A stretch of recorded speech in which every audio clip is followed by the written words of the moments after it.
አንድ ኤቲኤም ካርድን ለሁሉም ባንኮች እንዲያገለግል ማድረግ እንደ ተጠቃሚ ለኔ ግልግል ነው። ከጀርባው ግን ምን ተሰርቷል? ዓለም ላይ የካርድ ቴክኖሎጂ ወይም የካርድ ፔመንት ላይ ያለ ኢንፍራስትራክቸር ሞስት ኤክስፔንሲቭ ነው። በተለይ ካርድ አይተ ከሆነ ቺፕ አለ፣ ከጀርባው ደግሞ ማግኔቲክ ስትራይፕ አለው ጥቁር።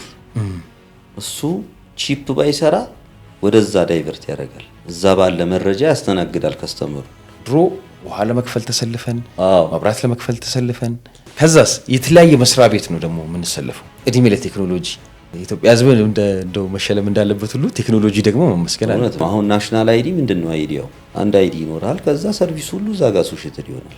ባንክ እንትን አይቀር፣ በኋላ ትራፊክ ስትቀጣ ወደዛው ነው እንትን የሚለው፣ ቢልም ስትከፍል በዛው ነው። አንተ አይደንቲፋይ የምትደረገው በዛች ናሽናል አይዲ፣ በዛች አሻራ፣ በዛች አይን ብሌን። ናሽናል አይዲ ይጠቅማል ይጎዳል? እኔ ኮንስፓይሬሲ ቲዮሪስት አይደለሁም። ቺፕ ይቀብራሉ ምናምን ይደልታል። ግን አማራጭ የሌለህ ነገር ላይ እንዲህ ነው ማለት አትችልም። ናሽናል አይዲ ግዴታ ነው በቃ በዚህ ጊዜ።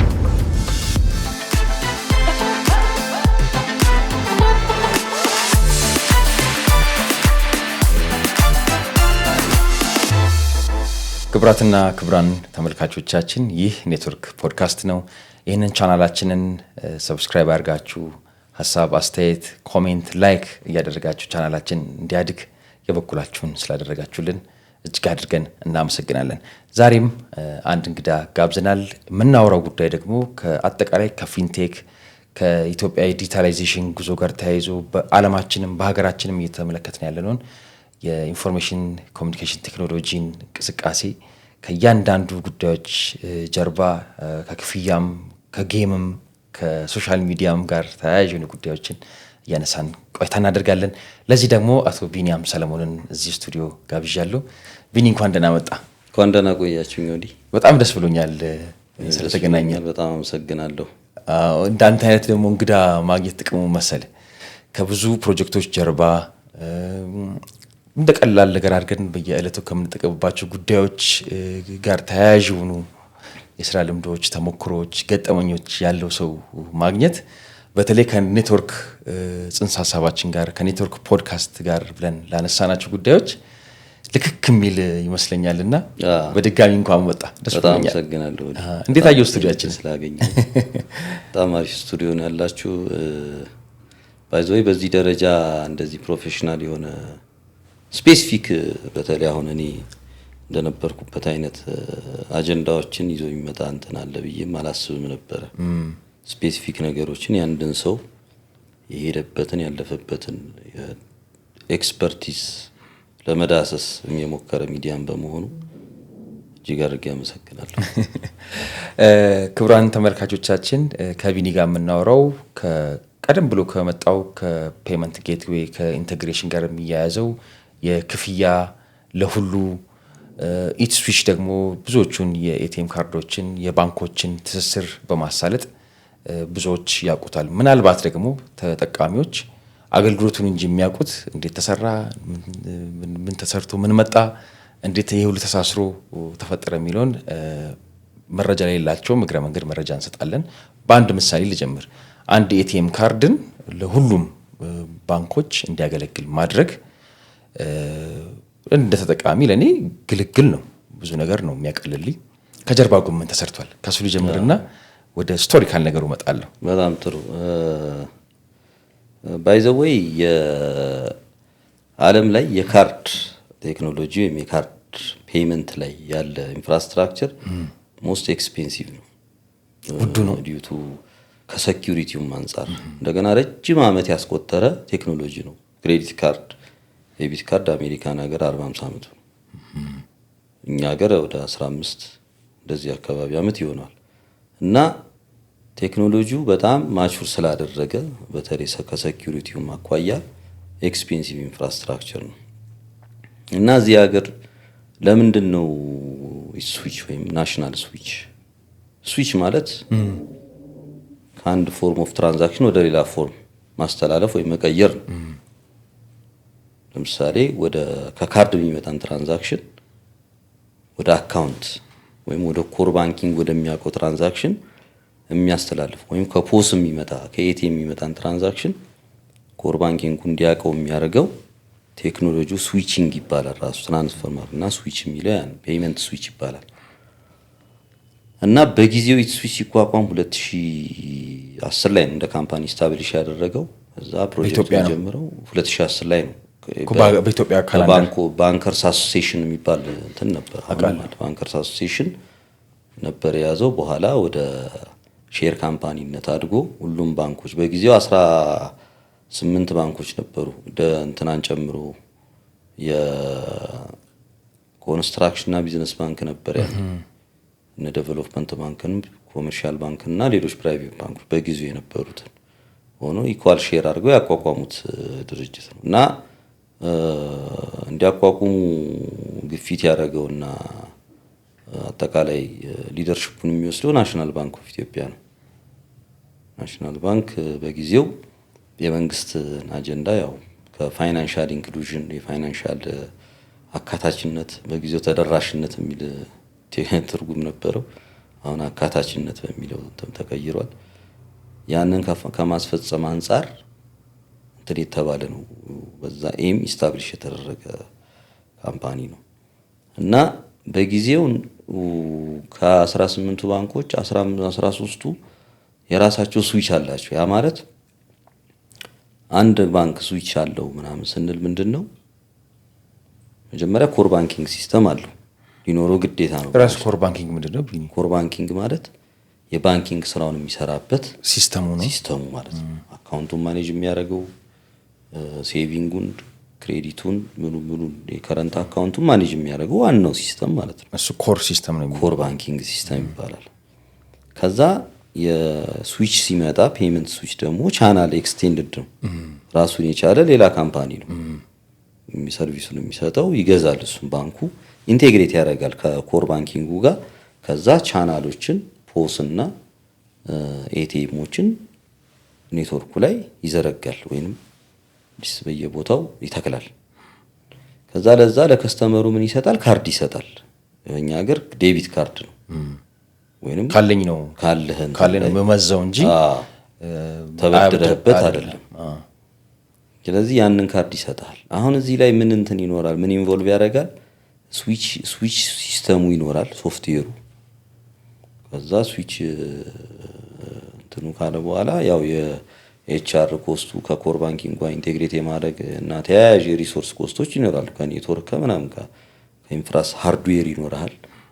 ስቶሬጁ፣ ስዊቹ የሚቀመጥበት ዳታቤዝ፣ ሪሌትድ የሆነ ሰርቨሩ፣ ኔትወርኩ፣ ምኑ፣ ሴኩሪቲው፣ እንደገና ደግሞ ይሄ ሃርድዌር ሴኩሪቲ ሞጁል የሚባል አለ። በጣም ኤክስፔንሲቭ የካርዱን ሴኩሪቲ ካርዱ ላይ ሲም ካርድ ነው በብዛት። ያ ቺፕ ካርድ ኢንክሪፕትድ ነው።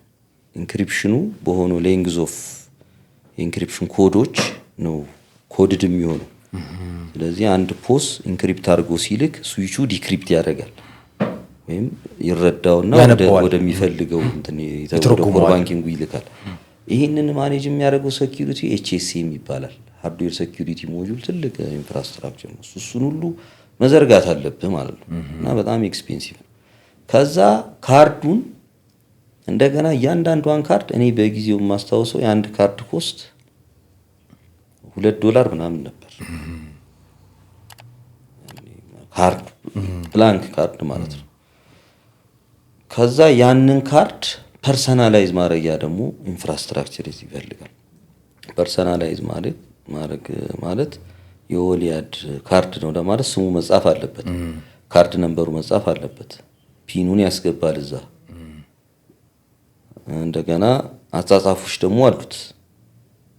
እንደ ዝም ብሎ እንደ ፕሪንቲንግ የሚጻፍ አለ፣ ውስጡ ተቀብሮ የሚጻፍ አለ፣ ወይንም እንደዚህ ወጣ እንደ ከታውት አይነት ነገር ብዙ አይነት አጻጻፍ አለ። እነዚህ ሁሉ የካርድ ይሄ አሁን ወጣ ተብሎ የሚጻፈው ኢምቦሲንግ ይባላል። ወደ ውስጥ እንደዚህ የተቀረጸ የሚወጣው ደግሞ ኢንግሬቪንግ ይባላል።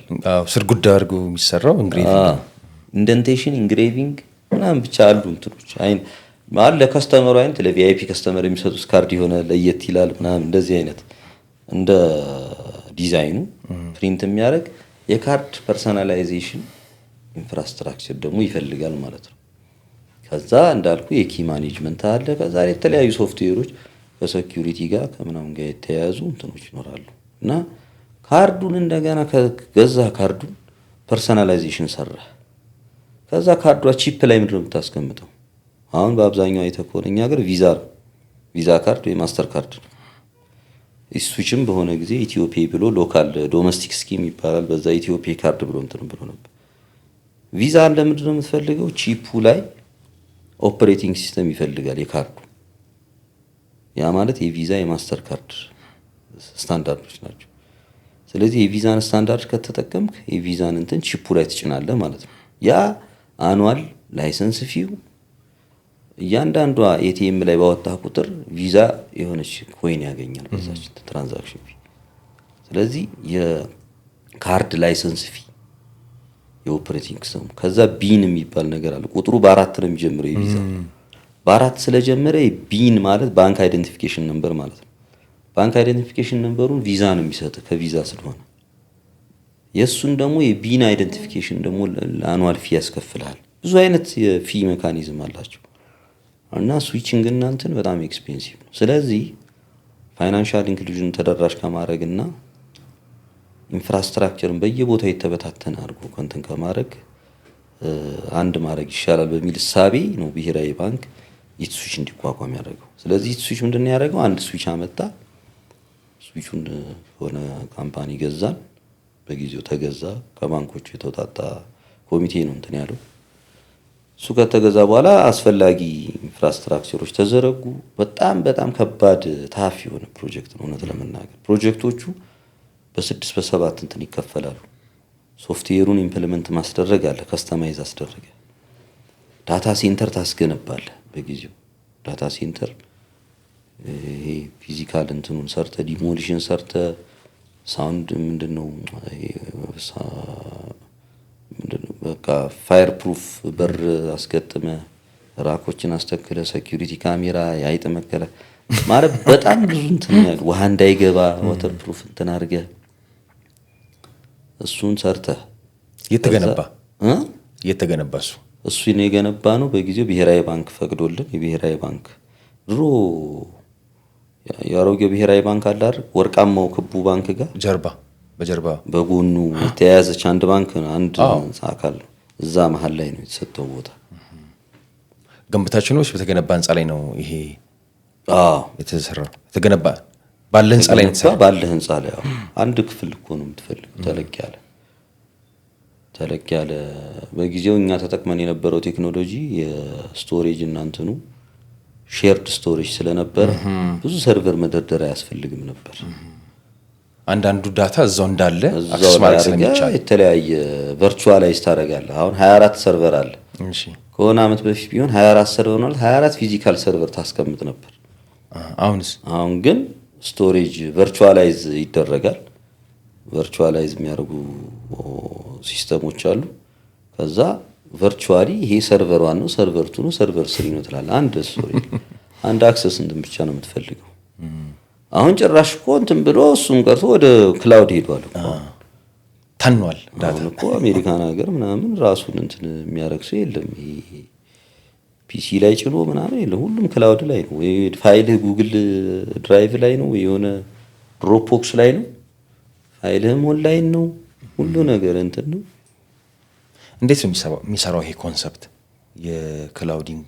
አይክላውድ ምናምን ይሄ ሰርቪስ የሚሰጡ አሉ። በቃ የት ነው የሚቀመጠው ዳታው?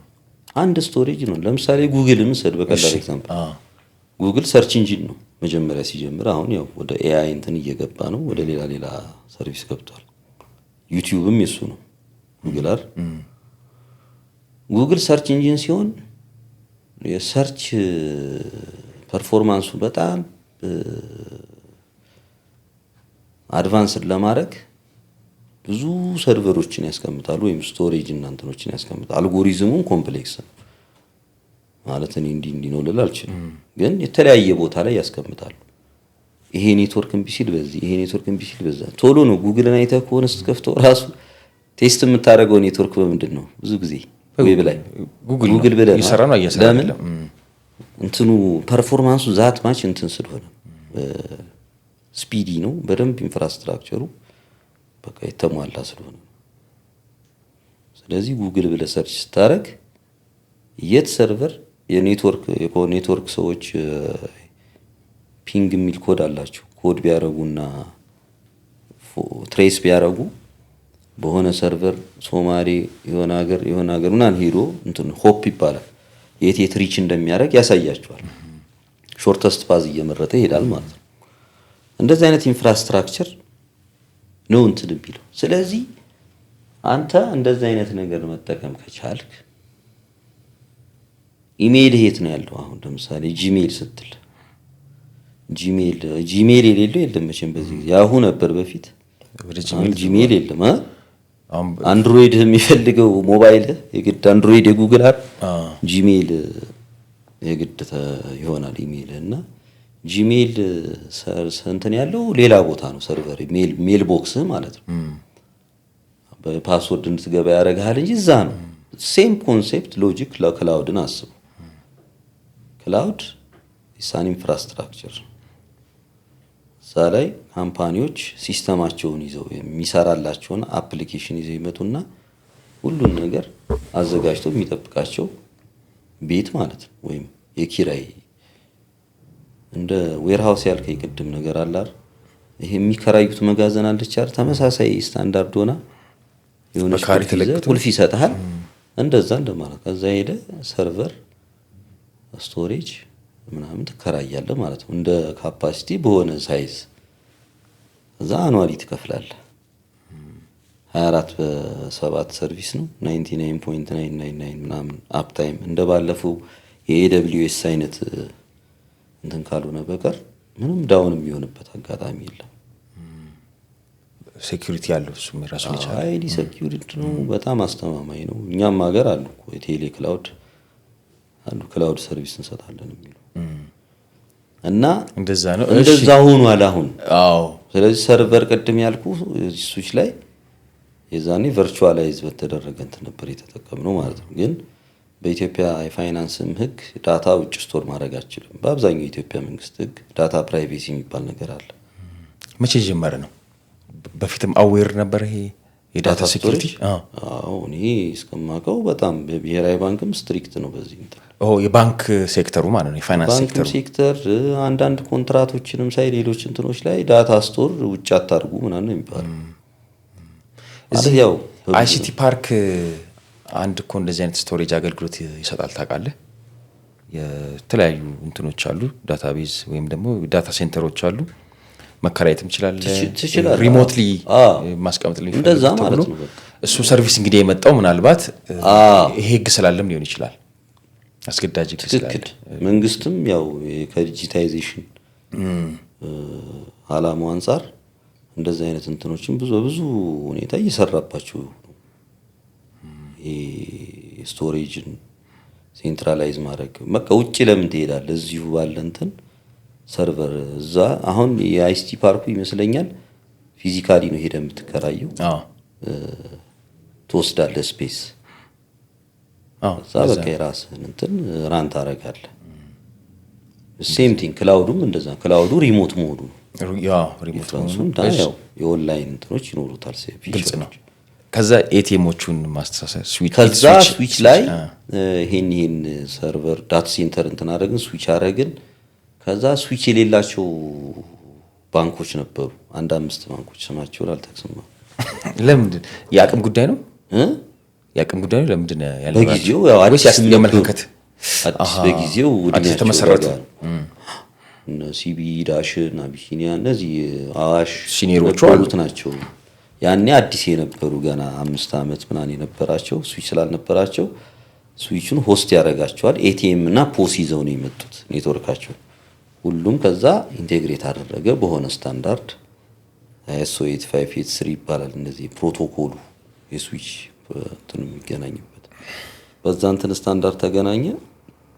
ከዛ ለነዚህ ስዊች ለሌላቸው ባንኮቹ ካርድም የሚያትመው ስዊች ነበር።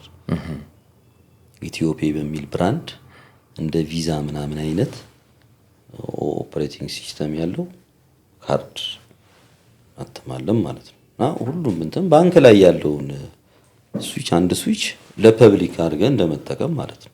ወይም ሌሎች እንትን ሼር እንዲያደርጉት እና በጊዜው ፖስት ኢንተሮፐራቢሊቲን የኤቲኤም ኢንተሮፐራቢሊቲን ኤቲኤም ካሽ ዊዝድሮዋል እና ይሄ ባላንስ ኢንኳይሪ ነበር ላይቭ የሆነው። ከዛ በኋላ ያው አሁን ሞባይልም ይሄ ምንድነው ከባንክ ቱ ባንክ ባንኪንግ ባንክ ቱ ባንክ መላላክ ይቻላል። አካውንት አዘር ባንክ ነው የሚሆነው እሱ በዛ ያውቀዋል። እና 2014 ላይ ኢምፕሊሜንቴሽን ጀመር። 2015 ላይ ነው የጀመረው ኢምፕሊሜንቴሽን። 2015 ፌብሩዋሪ ነው የጀመረው። 2016 ሜይ 2016 ማርች ፓይለት ከአንድ አመት በኋላ ፓይለት አረግን። ሜይ 16 ሲሆን ሜይ 19 2016 ላይቭ ሆነ ማለት ነው። ከዛ ከ17 ባንክ በኋላ ኮፕ ምንድነው ኮንስትራክሽን እና ቢዝነስ ባንክ መርጃ ታደረገ። ከዛ ሌሎች ባንኮች መጡ። አኮርዲንግ እንግዲህ የራሳቸውን ኤቲኤም ይዘው ናቸው መቀላቀል ይቻላል በየጊዜው ተቀላቀለ። እንትኑ ምንድነው ስታን ያ እሱና ኢስፊሽን መሰለ ኮንሴፕቱ ኢንፍራስትራክቸር ነው። ባክ ኤንድ ሆኖ የሚፈለገው ነገር መሰለ ኤኒ ፔይመንት ኤኒ ፊንቴክ ኤኒ ክፍያ በዛ እንዲሳለጥ። ምክንያቱም አዘይንዶ ዘዴ ከና ብሔራዊ ባንክ ይሄ የትልልቅ ትራንዛክሽኖች ማጣራት የክሊሪንግ ኤንድ ሴትልመንት የሚባለው ሲስተም ብሔራዊ ባንክ ነው ያለው አርቲጂኤስ የሚባለው እሱ ጋር ኢንተርፌስ የሚያደርገው ኢትሱች ነው። ስለዚህ በዛ መሰረት ልክ ለምሳሌ አንተ የዳሽን ባንክ ካርድ ይዘህ ንግድ ባንክ ላይ ካወጣህ ዳሽን ባንክ ለንግድ ባንክ መክፈል አለበት። መተካት አለበት። ያ የሚሄደው በአርቲጂኤሱ በኢትሱች በኩል ነው። ኤቭሪዴይ ሴትልመንት አለ።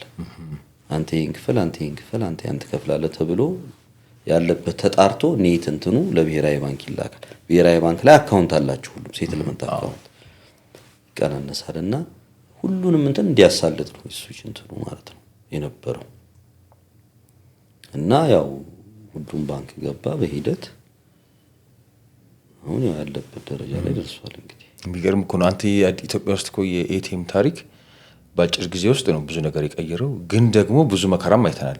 ኔትወርክ ሲያስቸግርም ሲወስድም አሁን እንደዚህ አይነት ነገር ቀርቷል። በጣም ሰፈር አድርገን በጣም እሱን ተማምነው ወጥተህ ደግሞ ተሰብሮ ይዞት ይሄዳል። አሁን ያን 5,000-6,000 ብር የነበረ ሰው ደሞዙ ሁሉንም ሲጠይቀው 4,000 ብር ነው በአንድ ትራንዛክሽን። ኦፍ ኮርስ ግን ሁሉንም ይወስድብሃል። ከዛ ደግሞ ምን አለ ዲስፒዩት ማኔጅመንት ይባላል። ዲስፒዩት ማኔጅመንቱም ኦቶሜትድ ነው። አንድ ደንበኛ ሲወሰድበት የራሱ ባንክ ጋር ሄዶ ያመለክታል፣ ፎርም ያስሞሉታል። ከዛ የዛ ዲስፒዩት ኦፊሰር ሲስተም ላይ ያስገባና ያው ሪኩዌስት ያደርጋል። የዚህ ባንክ ላይ ኤቲኤም ላይ ይሄን ብር ደንበኛ ይወስዷል ይላል። ያኛው ሪስፖንድ እንዲያደርግ ይደረጋል። አሁን ይሄ ከ15 ቀን በላይ ይፈጃል። እንዴ ደብዳቤም ጻፉ የሚሉ ነበሩ እኮ። ኧረ በጣም በገንዘብ እኔ እንዲያውም የሆነ ኤቲኤም ተሳስተ ምናምን ካልተቸኩለ በተለይ ኤቲኤም ማለት ቸኩለ ምናምንማ አንድ ነገር ነው ያለህን በቃ አሁን አንተ ብርና ለጥምና ቢሆንስ አሁን ያለ 4,000 ብር ነው 4,000 ብር ነው ልጅ ልታሳክም እንዱ ሲበላው እስኪያስብን በጣም እኮ ከባድ ነው። ይትገባል በጣም አስጨናቂ ነው። ደግሞ ምን ሆነ መሰለ የብዙ መስሪያ ቤቶች ደሞዝ በባንክ ሆነ። ባንኮቹ ደግሞ ያንን ተጠቅመው ኤቲኤምም ቡክም ሰጡና መንግስት ሰራተኛው እንዳለ ወይም ደግሞ ደሞዝተኛው ከእንትን ጋር ተሳሰረ። በተለይ በመጀመሪያዎቹ ምዕራፎች ላይ ማለት ነው። ከዛ የቤት ኪራይ እንግዲህ መቼም ግማሹ ብዙ ደሞዝ ግማሹ የቤት ኪራይ ነው። ከ4,000 በላይ ባንድ ሊያስፈልግ ይችላል። ወይ ደግሞ በቀን ያለው የሚወጣ የነበረው ብር በጣም ሊሚትድ ነው። አሁን 10,000 ደርሷል መሰለኝ። አሁን ከ10,000 በላይ የሚሰጥ አላውቅም። እንግዲህ ካለ ተመልካቾቻችንን ኮሜንት ያድርጉልን እስቲ እንጂ 10,000 ራሱ እኮ ትንሽ እኮ ነው ዛሬ። ማለት መሻሻል ያለበት ነገር አለ እኮ ልክ ነው። አሁን ወይስ ለሴኩሪቲ ነው አይደለ? ያው ለምንድን ነው ሊሚትድ የሚያደርጉት? ከ10,000 ብር በላይ ካረከው እንደገና ካሽንም ማበረታታት ነው። በተቻለ መጠን ያው ካሽለስ ማድረግ አይደል አላማው። ምን ያደርጋል? ከ10,000 ብር በላይ ከ10,000 ብር በላይ አንተ ለምን ታወጣለህ? ለምን መክፈል ትችል? ለመክፈል ነው አይደል? አሁንማ ትራንስፈር መጣ። ብሩን ሳልነካው በዛው ዋይር አደርገዋለሁ። በጊዜውማ ለሴኩሪቲም ነው በወቅቱ ማለት ነው። ሴኩሪቲ ገብቷል። አንዳንዴም መሰለ እንትን አለ እኮ ፍራውድ፣ ይሄ ስኪመርስ ነው ምናምን ይባሉ አሉ። በተለይ ካርድ አይተህ ከሆነ ቺፕ አለ፣ ከጀርባው ደግሞ ማግኔቲክ ስትራይፕ አለው ጥቁር የቴፕ የድሮ ክር የሚመስል ነገር የለም አለው። ማግኔቲክ ስትራይፕ አብረቅራቂ ጥቁር ስቶሬጅ ነው እኮ እሱ። እሱም መሰለ እንደ ሪባን ነገር አለች፣ ሪባን ነገር ኤግዛክትሊ። እሱ ቺፕ ባይሰራ ወደዛ ዳይቨርት ያደርጋል። እዛ ባለ መረጃ ያስተናግዳል ከስተመሩ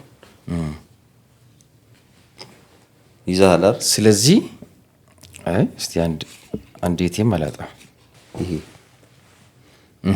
ማግኔቲክ ስትራይፕ ይባላል። አሁን ቺፑ ቢፋፋቅ አንተ እኮ አሁን ታወጣለህ በኩፕ አይደል? ዊዝድሮ ታደርጋለህ።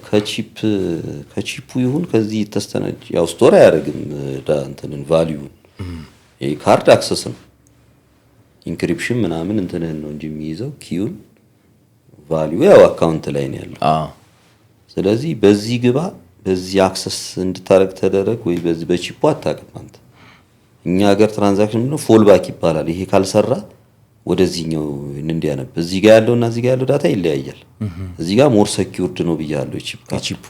ይሄኛው እንትን ነው ይሄ ኤክስፓየሪ ዴት እና የሆነ ቁጥር ሲቪቪ ነምበር ምናምን የሚሉት ነገር ነው ያለው። በዛ አይደንቲፋይ ያደርግህና በቃ እንትን ያደርጋል። አሁን ምንድነው ሌላ ሀገር ያው ይሄ ክልክል ነው የራሱ ለፍራውድ እንትን ነው። ምክንያቱም በቀላሉ ስኪመር የሚባል እንትን አለ። የተለያዩ እንትኖችን ተጠቀሙና ይሄን ካርድ እንደገና ያትሙታል የዚችን መረጃ። ከዛ ግን ያንተን እንትን በቀን ስንቴ ነው የሚያወጣው? ሊያወጣ የሚችለው ስንት ብር ነው? 10 ሺህ እንኳን ባሁኑ ቢሆን ከዛ በላይ አይጎዳኝም። ሴኩሪቲውን እንትን ለማድረግ ነው። ከዛ በላይ አይጎዳኝም። ለዛ ሊሚትድም ነው ማለት ነው። ማለት ሞር እንትን ባረከ ቁጥር ሞባይል እኮ ካስታውስክ ሞባይል ትራንዛክሽን ራሱ ትንሽ ነበር። አሁን እኮ ብዙ እሱም ሊሚትድ ነበር፣ በቃ የተወሰነ ነበር። ሴኩሪቲ እየጨመረ የሰው አዌርነስ እየጨመረ ሲሄድ ሰው አይታለልም፣ ራሱን ይጠብቃል። ለራሱ አካውንት ራሱ ማለት ሴኩሪቲውን ያጠናክራል። ስለዚህ ሞር ሰው አዌር እየሄደ ሲሄድ ነው አይደል? እያወቀ ሲሄድ እኩል እየሆነ ይሄዳል ከቴክኖሎጂ ጋርና አታጭበረብረው። እና ከዛ አንፃር የብር መጠኑ ከዛ እንትን ኤቲኤም እኛ ሀገር አሁን ምን እየተጠቀምን ያለ ነው? በቃ ካሽ ዊዝድሮ ለማድረግ ብቻ ነው። በተወሰነ ደረጃ ወደ ሞባይል ባንኪንግ የዞሩ ነገሮች አሉ በከፍተኛ ፍጥነት። አንዳንዱን ስቴፕ እንደውም ሳንለማመደው ነው የተሻገርናቸው። ትክክል። ስለዚህ አንዳንዶቹ ኤቲኤሞች ዲፖዚት አድርጉ ይላል። ግን እኔ አሁን በህይወቴ ዲፖዚት ሳላደርግ የፎሪን ከረንሲ መቀየሪያም እኮ አይነት ሰርቪስ የሚያስተዋውቁ ነበሩ።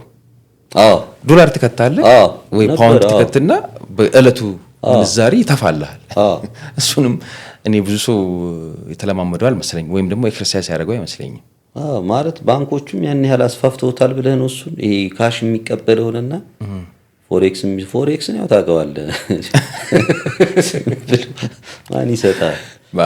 በቀን ባንክ አለ ማለት በጣም አንተ ካሽ የሚቀበለውን እኮ ስታየው ከኋላ ብዙ እንትን አለው። ሌላ ሀገር ላይ አንድ ያየሁት እንትን አለ። በቃ የሆነ ፕሮሰስ አለው የሚገርም ከጀርባው ከኤቲኤም ጀርባና እነዚህ ኤክስፔንሲቭ ናቸው ባይዘው። አንድ ኤቲኤም እንደ አንድ ምልህ በሆነ ሲግኒፊካንት አማውንት ኦፍ መኒ ገዝተው ዲፕሎይ አድርገህ ሪተርን ማምጣት አለበት። በእርግጥ የአካውንት ማኔጅመንት ኮስት ነው ዋን ኦፍ ምልህ እዛ ውስጥ የሚካተተው። ከስተመሩን ዞሮ ማገል እኮ ብራንች ሂዶ ወረቀት ስክሪፕት ተጠቅሞ ዞሮ ከስተመሩ ፊ ይከፍላል አይደል? ይከፍላል እኮ አሁን በስዊች ሰርቪስ ቻርጅ ይከፍላል። ላስተናገርክ ስለምታስከፍለው ነው እንጂ ኤክስፔንሲቭ ነው። ኤቲኤም ኢንፍራስትራክቸር ራሱ ሜንቴናንሱ ራሱ ከዛኛው አንፃር ከሞባይል ትራንዛክሽኑ አንፃር ስታየው እንትን አይደለምና እንደዚህ አይነት እንትኖች በሂደት አሁን ፎሬክስ ያው እንዳልኩ ነው።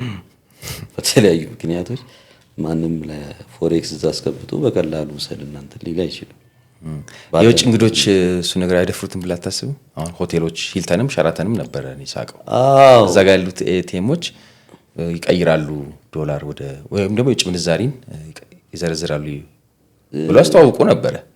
ይችላለሁ ግን ምን ያህል እንትን ነው ዲማንዱ? ትልልቅ ሆቴሎች አዲስ አበባ ላይ ኢንሲግኒፊካንት ነው። እንደው ሰርቪሱን አይነት ለማንሳት ፈልጌ ነው። ይቻላል። እሺ ልክ ነህ።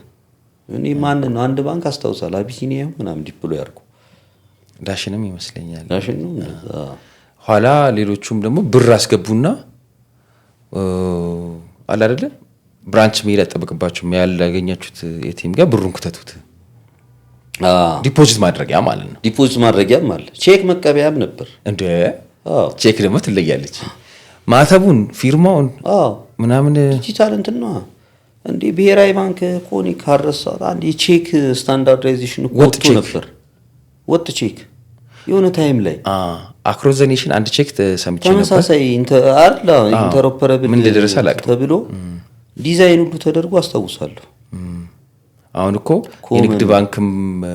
የንግድ ባንክን የተጻፈልን ቼክ ግን ንግድ ባንክ ብራንች ብቻ ነው የምታወጣው። ድሮ ደግሞ ጭራሽ አካውንቱ ያለበት ነበር የምታወጣው። ምን ድሮ እኮ ማለት ነው እየረሳ ነው። ቀላል አይደለም እኮ ይሄ። እሱማ እኛ ሞባይል እርጋ ጨፌ ለተጻፈልህ እኮ እርጋ ጨፌ ነው ግድ ያለብህ።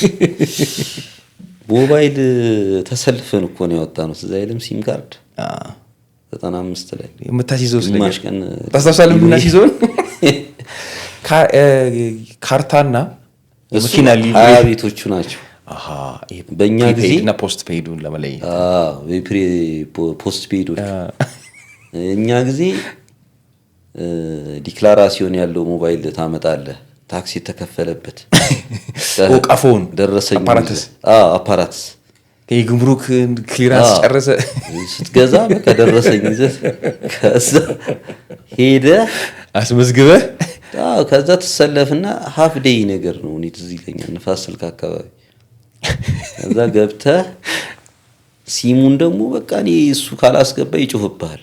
እንዲህ ከፊት ሲም ያስገባ አምጣ ምን አንተ ብለህ የሆነ የ99 ብር ነው 100 ብር ካርድ ጋር 500 ብር ከፍለን ነው ከሙሲሚያ እና ቴክኖሎጂ። ከዛ ኤስኤምኤስ ራሱ ለመጀመር ብዙ አመት ፈጅቷል። ብዙ ጊዜ ኤስኤምኤስ አይሰራም ነበር እኮ እንደጀመር መደዋወል ብቻ ነበር እንጂ ቴክስት መጻፍ። ከዛ ኢንተርኔት ከዛ ደግሞ መጣ ሞባይል ኢንተርኔት። ከዛ ስማርትፎን እያለ ቴክኖሎጂው አድቫንስ እያደረገ ሲሄድ ነው ገብቷል። ለምንድን መሰለ እዚህ ሀገር አሁን እኛ ቀድም ቴክኖሎጂ አድቫንስድ እየሆነ ነው ምናምን ስትለኝ የሚያስገድድ ሁኔታ እኛ ሀገር ሁሌ ሊሚትድ ነገር አድርገን ካላሰብ ነው ዩዝ ኬዝ መፍጠር አለብህ ከቴክኖሎጂው ጋር። ቴክኖሎጂው ዲማንድ እንደሚያደርገው ቴክኖሎጂው እያደገ ሲሄድ አንተ ከስተመርህ ለምሳሌ ፌስቡክን ያውን ብዙ ጊዜ እዚህ ሀገር አንድ ቴክኖሎጂ ባመጣ ቁጥር አዌርነስ እና ሊትረሲ እንደ ኢሹ ይወሰዳል ማለት አዌር ናሽናል አይዲ ላይ ምናምን አሁን የግንዛቤ ችግር አለ ብለን በተለይ ሚዲያ ይጫዋል። ግን በሌላ በኩል ቲክቶክ የሚጠቀሙ ነው እስኪ ፓስወርድ ሴቭ አድርጎ ፓስወርዱን አስታውሶ ወይም ፌስቡክ ይጠቀማል አይደል? ማለት ይሄ ከምን አንፃር ነው የሚያያዘው ማለት ነው?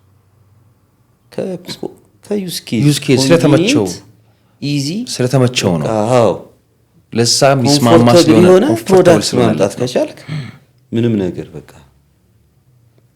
አብዞርብ ይደረጋል።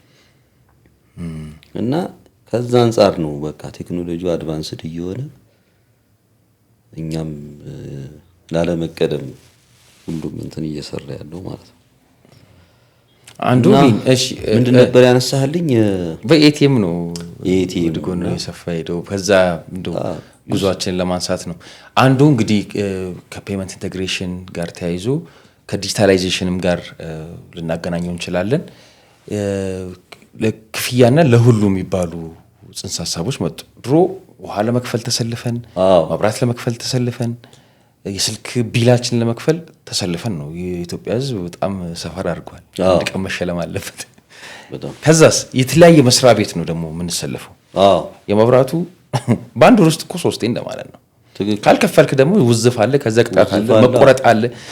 ይሄ ቆጣሪዎቹን ድማ በቃ እና አሁን እድሜ ለቴክኖሎጂ የኢትዮጵያ ሕዝብ እንደው መሸለም እንዳለበት ሁሉ ቴክኖሎጂ ደግሞ መመስገን አለበት። ባይዘው ለሁሉ ረስተነዋል። አይገርምም? ይሄ ሁሉ መከራ እናቶች ተሰልፉ ከዛ ይውል ቀድመ ለመግባት ደግሞ ለምሳሌ መብራት ኃይል ቴሌና ውሃ ቀድሞ ሄደው ከግቢ ውጪ ነው የሚሰለፉት። ብዙ እንትኖች እነዛ ሰፋፊ ግቢዎች በጣም ነው ሰፈር ያደርግ ነውና እነዚህን ሁሉ ጉዳዮች የቀየሩትን ነገሮች ለመነካካት ነው እንግዲህ ዛሬ የመጣ ነው። ይሄ ኔትወርክ ቀላል ኔትወርክ አይደለም። የፈጡትም ችግር እንደምትረዳው ነው አብረ ስለነበርክ ማለት ነው። ስለዚህ የክፍያና የልሁሉ ሀሳብ ሲመጣ ከተደሰቱት መካከል ነኝ። በወቅቱ ለመረዳትም ሞክሬያለሁ። እንዴት ነበር ኢኒሺዬቲቭ? የማን ነው? ምንድነው መሰለ ለሁሉ የብራንድ ስም ነው፣ የአገልግሎቱ ስም ነው። አግሪጌትድ ወይንም የቢልድ የሶስቱ የውሃ የመብራትና የስልክ አንድ ላይ ሆነው የምትከፍልበት በአንድ አካውንት ወይም በአንድ አይዲ ሶስቱን የምትከፍልበት ሲስተም አግሪጌሽን ነው ለሁሉ። ሲስተሙን ዴቨሎፕ አድርጎ ኦፕሬት ያደረገ የነበረውና ሪሶርሱን ማኔጅ የሚያደርገው ክፍያ ፋይናንሻል ቴክኖሎጂ ነው የነበረው። የፕሮጀክቱ ኦነር ደግሞ ሚኒስትሪ ኦፍ ኮሚኒኬሽን ኤንድ ኢንፎርሜሽን ቴክኖሎጂ ነው በጊዜው የነበረው ማለት ነው ሚኒስትሪ።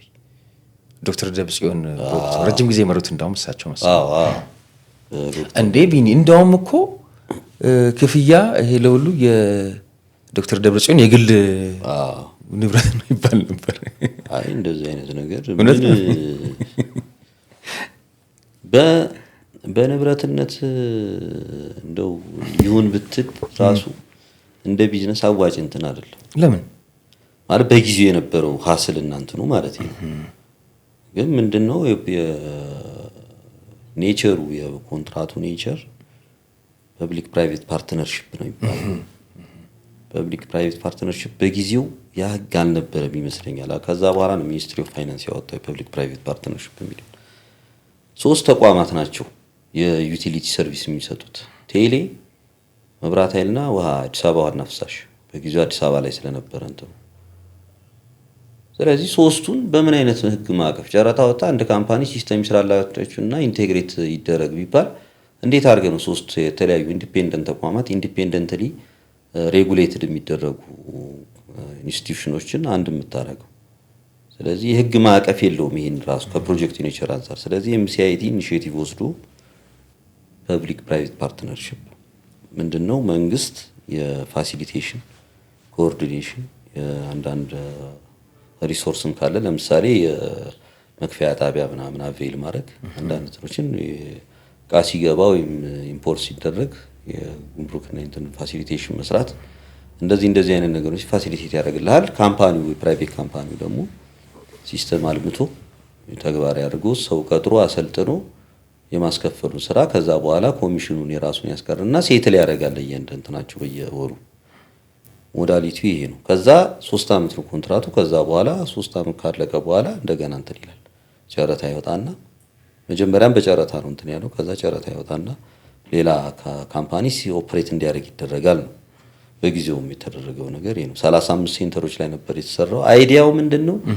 በሶስቱ ይጀመርና በሶስቱ ዩቲሊቲዎች ከዛ ወደ 30 ነው ምናና የክፍያ አይተሞች አይደንቲፋይ ተደርገዋል። የትራፊክ ፔናልቲም ጀምሮ ነበር። የቲቪ ቻምሳ ብሯ እንደዚህ ጉምሩክስ የገቢዎች እንትን የገቨርንመንት ሰርቪሶችን የገቨርንመንት የምትለው ነገር አሁን መንግስት ዲጂታል ኢትዮጵያ ብሎ በደንብ ዘመናዊ ስትራቴጂ ያደረገው ማለት ነው።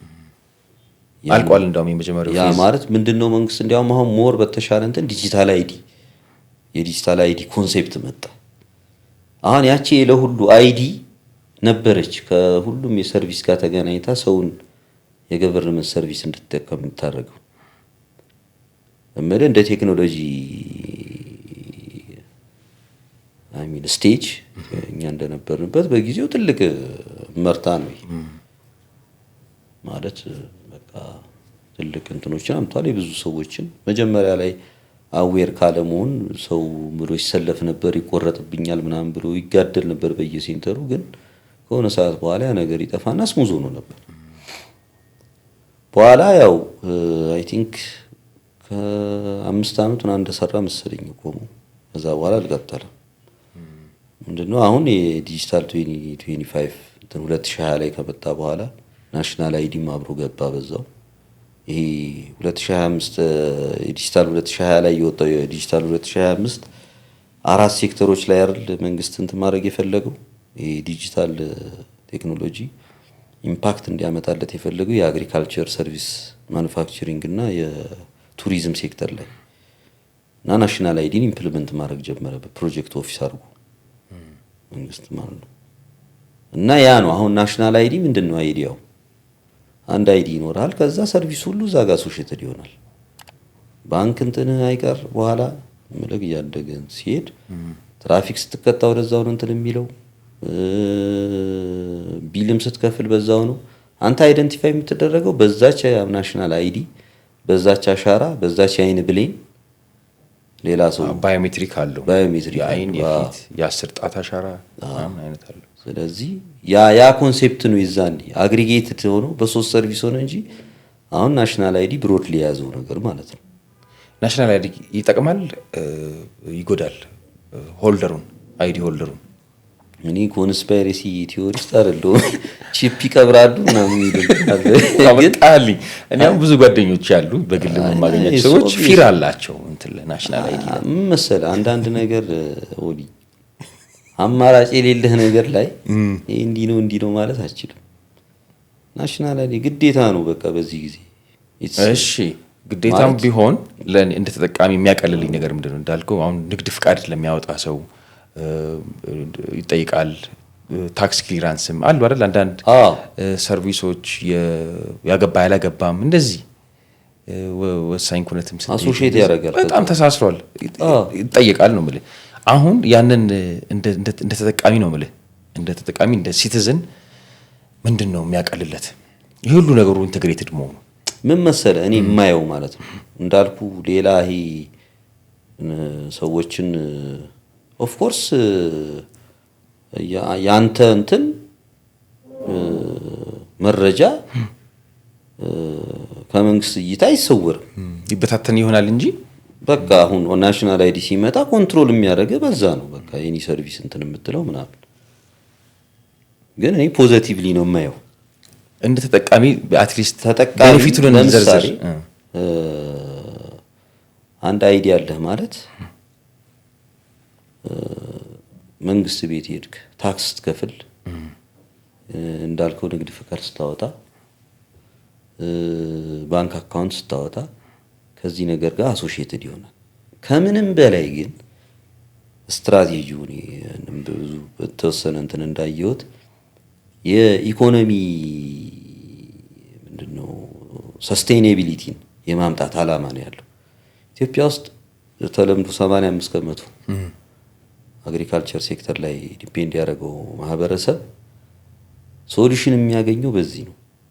የፋይናንሻል ኢንክሉዥን የምትለው ፋይናንሻል ኢንክሉዥን ቅድም ከዚህ በፊት ተደራሽነት ተብሎ ይተረጎም ነበር ከ6 ከ7 ዓመት በፊት። አካታችነት ነው። አሁን ከተማ ውስጥ ሆኖ ፋይናንስ ሰርቪስ አግኝተህ ብራንች እያለ ተደራሽ ሆኖ ግን ሰርቪስ የማታገኝበት ሁኔታ ነበር አይደል? ብድር ለምሳሌ አሁን ዝም ብለህ ሲምፕል አትወስድ፣ ተካታች አይደለም ሊብሬ እናንተን ከሌለ። ስለዚህ አካታችነት የሚል ነገር ኮንሴፕት መጥቷል። ፋይናንሻል ኢንክሉዥንን በጣም ፋሲሊቴት ያደርጋል ናሽናል አይዲ። ምክንያቱም አንድ የፋይናንሻል ኢንክሉዥን ምንድነው ከስተመሩ ሬጂስተር ማድረግ ነው። አንድ ከስተመር ሬጂስተር ከተደረገ ከዚህ በኋላ ያን ሰው KYC ይባላል ኖ ዩር ከስተመር። አንድ ባንክ ሰርቪስ ፕሮቫይደር የሚመዘግብበት ነገር አለ አይደል? የሚሞላቸው ፊልዶች ኖ ዩር ከስተመር ይባላሉ። በባንክ አንፃር የኔን ከስተመር ደንበኛ ነው ለማለት ይሄን መሙላት አለበት ማለት ያን ዳታ ማግኘት አለብኝ ብለህ ነው። ቴሌ ስትሄድ ሲም ካርድ ለማውጣት የምትሞላው አለ ኖ ዩር ከስተመር KYC ዳታ። እሱ ዳታ አንዴ ተቀመጠ ማለት ነው።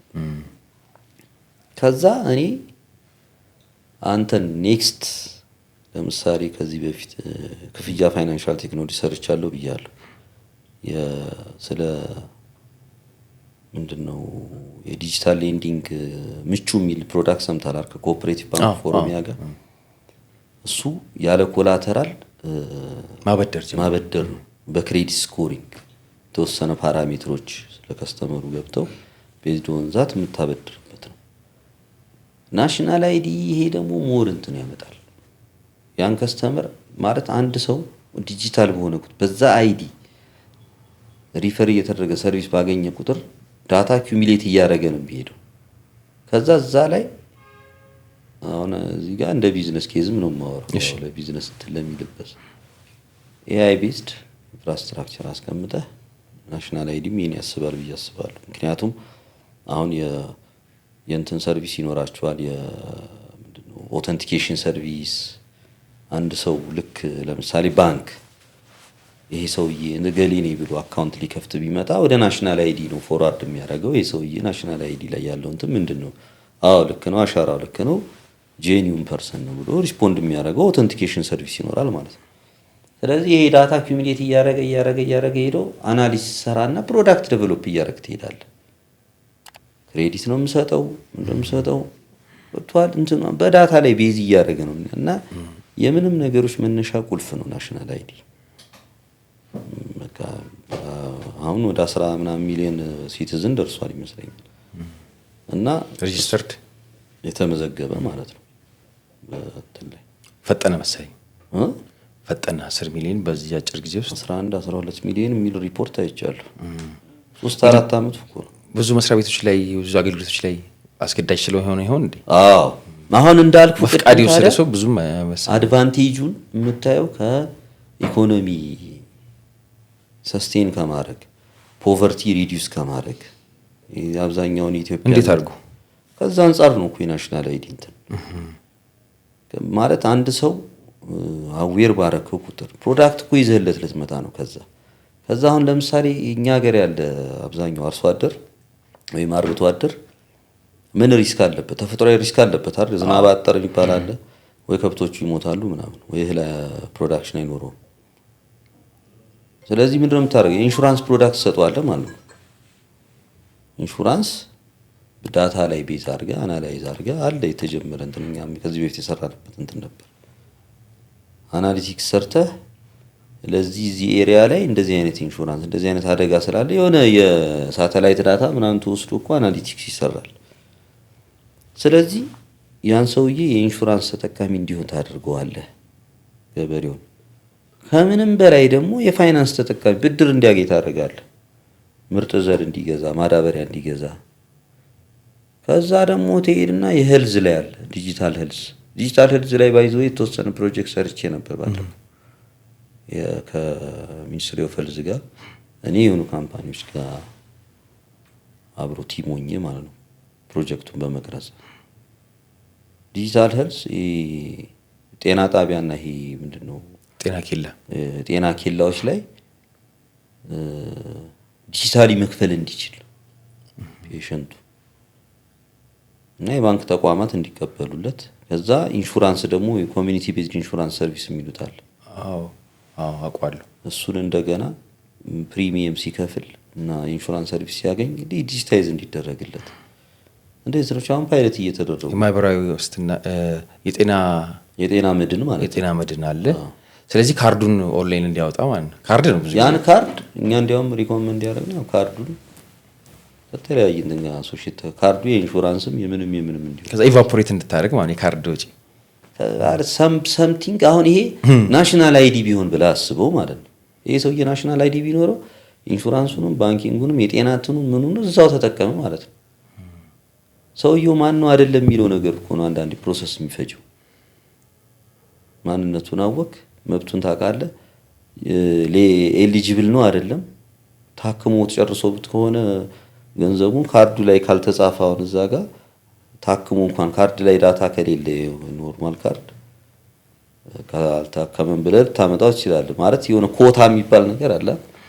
ይሄን ሁሉ ማኔጅ ያደርግልሃል ናሽናል አይዲ ማለት በቃ ምንም እንትን ኮምፓራቲቭ እንትን አይደለም ከምንም ጋር ሌሎች ሀገሮች ላይ የሚጠቀሙበት ስለሆነ ማለት ነው። እሺ እናንተ የውጭ ሀገሮች የውጭ ሀገሮችን እናንሳ። አሜሪካ አሁን ሶሻል ሴኩሪቲ ነበር ተብሎ ሁሉም ዜጋ በቃ ቁጥር ነው ኢንሹራንስ ሲሄድ መንጃ ፈቃድ የሚያወጣ ይታከምም የምትጠይቀው ያቺ ሶሻል ሴኩሪቲ ትራፊክም ነበር። ሲቀጣ እዛ ጋር ነው የሚመጣው። ሶሻል ሴኩሪቲ መንጃ ፈቃዱ ያ አሜሪካ ሰው አይደለም ቁጥር ነው ብሏል አንድ ሰው። በቃ ኦልሬዲ አንድ ሰው ሂዝ ጀስት ኤ ነምበር ኮድ እንደ እንትን ነው የሚቆጠረው፣ እንደ ቁጥር ነው ማለት ያው ሰዎች የተለያየ ነገር ፐርሴፕሽን ይኖራቸው። ኦልሬዲ ለአሰራር ነው እሱማ የሰውን ሰብአዊ ክብር ማውረድ ሳይሆን ለሰርቪሱ ነው። ሰርቪሱን ሰውኛ ክብሩ እንዳለው ነው። ለአገልግሎት፣ ለኢንሹራንሱ፣ ለሕክምናው፣ ለምኑ ለትምህርቱ፣ ለብድሩ እንዳልኩ ኢትዮጵያ ይኸውልህ በጣም ብዙ ችግር ያለበት ሀገር ነው። ከኢንፍራስትራክቸር ከምናምን አንፃር ሪሞት ኤሪያዎች እኮ አሉ ቴክኖሎጂም ምንም የማይደረስባቸው ገና እነሱን እኮ አድሬስ ለማድረግ ብዙ ስራ እኮ አለ። ስታፍ ማለት ኢቭን ናሽናል አይዲን ራሱ እንትን ካረክ በኋላ ሰርቪሱን አምጥተህ ዞሮ ይሄ ሮድ ማፕ ነው ገና ሮድ ማፑ በቃ በዛ መሰረት ቤዝ ነው ይሄ በዛ እንትኑ ይቀጥላል ማለት ነው። ይገርም ነው። ምንም ነገር ከዛ ጋር የተያያዘ ነው። ደግሞ ዲጂታይዜሽን እናንተን የማይቀር ነገር ያው ቲክቶክ እያጥለቀለቀ አይደል እንዴ ሳትፈልግ ፌስቡክ እያጥለቀለቀ ፌስቡክ የሆነ ታይም ላይ እንትን ብሏል። ዩቲዩብ ምን በቃ መጣ እኮ ብዙ ነገር አይደል ኦልሬዲ እንትን ሳትል ማለት ነው ኮንትሮል ሳታደርገው ኢቭን ሳትዘጋጅ ኦፖርቹኒቲ ያላገኙ ልጆች ያው ቲክቶከር ምናምን ሆነው አይደል አድቫንስድ የሆነ ብዙ ታለንት አየንበት። ከኢንካምም አንፃር ከገቢም አንፃር እኮ በቀላል የማይባል የፎሪን ከረንሲ ይገባል ወደ ሀገር ውስጥ በእነሱ የተነሳ። ግን ምንድነው ቴክኖሎጂ ሲመጣ እንትናል ይሄኒ ነገር እንዳጠቃቀም ድሮባክ ይኖራል አይደል? ያንን እኔ ያው የህግ መቆጣጠሪያ አንተ ፋንታ ነው። አዌርነስ ምናምን የሚሉት ነገሮች እዚህ ላይ ነው የሚመጡት። ለርን ማድረግ ስለ ነገሮች ኢምፓክት ልክ ኮሽን ምንድነው መድኃኒት እንትን ሲል ስፔሲፊኬሽን ምንድነው መመሪያ ነገር አለ አይደል? በእንደዛ አይነት ነገሮች የሆነ ገብቷል አይደል? ቴክኖሎጂ ሲመጣ እንደዚህ እንትን የሚሉ የህግ እንትኖች ቢኖሩ ጥሩ ነው። አብሮ አፕዴት እያደረገ በቃ ይሄ ሬጉላቶሪ ቦዲ ሊሚትድ ነው ይሄ አይደለም ይሄን አታርግ ልክ ሪስፖንሲብሊ እንድትጠቀም አለ አይደል? አሁን አንዳንድ ህፃናት ምናምን የሆነ ኔጌቲቭ ነገር ታያለህ አይደል ቲክቶክ ላይ ስጋት አለ። ሙሉ ለሙሉ ይሁን ማለት አሁን ለልጅ የምትሰጠው አይደለም። ያንን የሚቆጥር አዌር የሚያደርግ ልጓም የሚፈልግ ይመስላል። ልጓም ይፈልጋል። በእንደዛ አይነት ሶሳይቲ ላይ ኢምፓክት በኔጌቲቭ መልኩ ኢምፓክት ከሚያመጣ ማለት ነው። ኩባንያዎቹ ግን አንዳንዴ ይሞክራሉ እንደዚህ ኤጅ እንደዚህ ይደረጋል። አሁን ይሄ ቫዮለንስ የማይሆን አይነት እንትኖች መሳሪያ ምናምን ስታሳይ ይወርዳል ነገር ደም ብለር ያደርጋል። ህፃናት ፊት ይሸፍናል። አንዳንዱ ማለት ነው ፌስቡክ በተለይ ዌስቶቹ እንደዚህ ስትሮንግ ነው እንትናቸው። ምንድነው እንትናም ጀምራለች ቲክቶክም በደንብ ፊልተር ማድረግ ህግ ማስቀመጥ አለ አይደለ? በእድሜ በምናምን አካውንቱ ራሱ ሲከፈት ማለት ነው ራሳቸው ትንሽ አሁን ይሄ ነው KYC ማለት ይሄ እሺ ኖ ዩር ከስተመር ማለት እነ ቲክቶክ አያገባቸው 18 አይደል? ያው እነሱ እንደም ሪስፖንሲብል ስለዚህ ሳምሃው የሆነ ሜካኒዝም ይፈልጋል። ማን ነው መጠቀም ያለበት? ህፃናት ሳይጠቀሙ ብለህ ስትል ምን ማለት ነው? የህፃናትና የእንትን አዋቂ ኮንቴንቶችን እንዲያውም ቲክቶክ እኮ በጣም ስማርት አልጎሪዝም ስለሆነ አንተ ሪፒትድ ያየኸውና ላይክ ያረከው ነው ከዛ በኋላ ይመጣው። አሁን ህፃናትም እኮ የሆነ ነገር የህፃን ነገር 1 2 3 ሲያዩ ከዛ በኋላ ያ ነው በዛ እንትን ማኔጅ ሊያደርገው ራሱ ይሞክራል። አንድ ነገር ግን የሆነ ነገር ገብቶ ካዩና በዛ ከጀመረ ደግሞ ያ ይቀጥላል ያ ትሬንድ ይቀጥላል። እና እኛም ከኛ አንፃር እኔ ከመንግስት ህግ ሊያወጣ አይችልም። ለዚህ ምን ሊያደርግ ይችላል? ለእያንዳንዱ ቴክኖሎጂ እንትን ብሎ አይሆንም። ምክንያቱም ግን ሰው እንደ ግለሰብ ቴክኖሎጂን ኢምፓክት የቴክኖሎጂን ማለት ምን ይዞ ኔጌቲቭሊም ፖዚቲቭሊም ይዞ የሚመጣውን ነገር ተረድቶት ነው መጠቀም ያለበት ብዬ ነው ማለት። ማለት ይሄ ላይክ ኦብጀክቲቭሊ እንዲህ ነው የሚባል ነገር አይደለም። በቃ አይደል ኦፕን በለርኒንግም እንትን እያለ ይሄዳል። አክቹአሊ እኮ አንዱ ግንዛቤ ነው ማወቅ እውቀት ነው ማለት ነው። አዎ እየሄድክ ኤክስፒሪየንስ እያረክ ብዙ ጉዳት ሳያመጣ ኤክስፒሪየንስ እያረከው ሌላ ካልቸራል በሌላ በኩል ሌሎች የካልቸራል ቫልዩ እና እሴቶችን መጠበቅ ነው። እነሱ ባክዳፕ ያደርጉሃል አይደል ፈርዘር የሆነ ነገር እንትን እንዳትል ብቻ። አዎ የሚፖስተውም ሰው ተመልካቹ ኮሜንት አድራጊ ሃይማኖታችንም ከምንም ከሶሻል ቫልዩአችን ከምናችን አንፃር አይደል አንዳንድ ነገር እኔ ሚዲያ ላይ መውጣት እኮ እንፈራ ነበር አይደል እንትን ለማድረግ። አሁን እኮ አንዳንዴ አፈንግጦ አሁን ኖርም ስላልክ ነው ይሄ ሶሻል ቫልዩ ስላልክ ነው ልክ ያፈነገጠ ነገር ሲወጡ ይቀጠቅጡታል እኮ ከምድር ገጽ ነው የሚያጠፉት በኮሜንት በሚል በላይቭ ገብተው ከዛ እንትን ሼፕ አፕ ያደርጉታል። ሼፕ አፕ ያደርጋል ሃይማኖት ብሔርን አሉ አይደል እንደዚህ ደግሞ ከስነ ምግባር ጋር የሚገናኙ ነገሮችን ወጣ ያለ ነገር እነዛን በደንብ ነው እርስ በርስ ሼፕ የሚደረጉት። በህግ እንትን አትላቸው በቃ ያብረን እሱን ነው ማያ ኢንዲጂኒየስ የሆነውን ሀገር በቀል የሆነውን ይዘ የመጣውን ስነ ምግባር ኢትዮጵያዊነቱን ራሱ ካስጠበቅ ቴክኖሎጂውን ማኔጅ ሊያደርግ ይችላል የሚል ነገር ተረዳው ስታነሳል።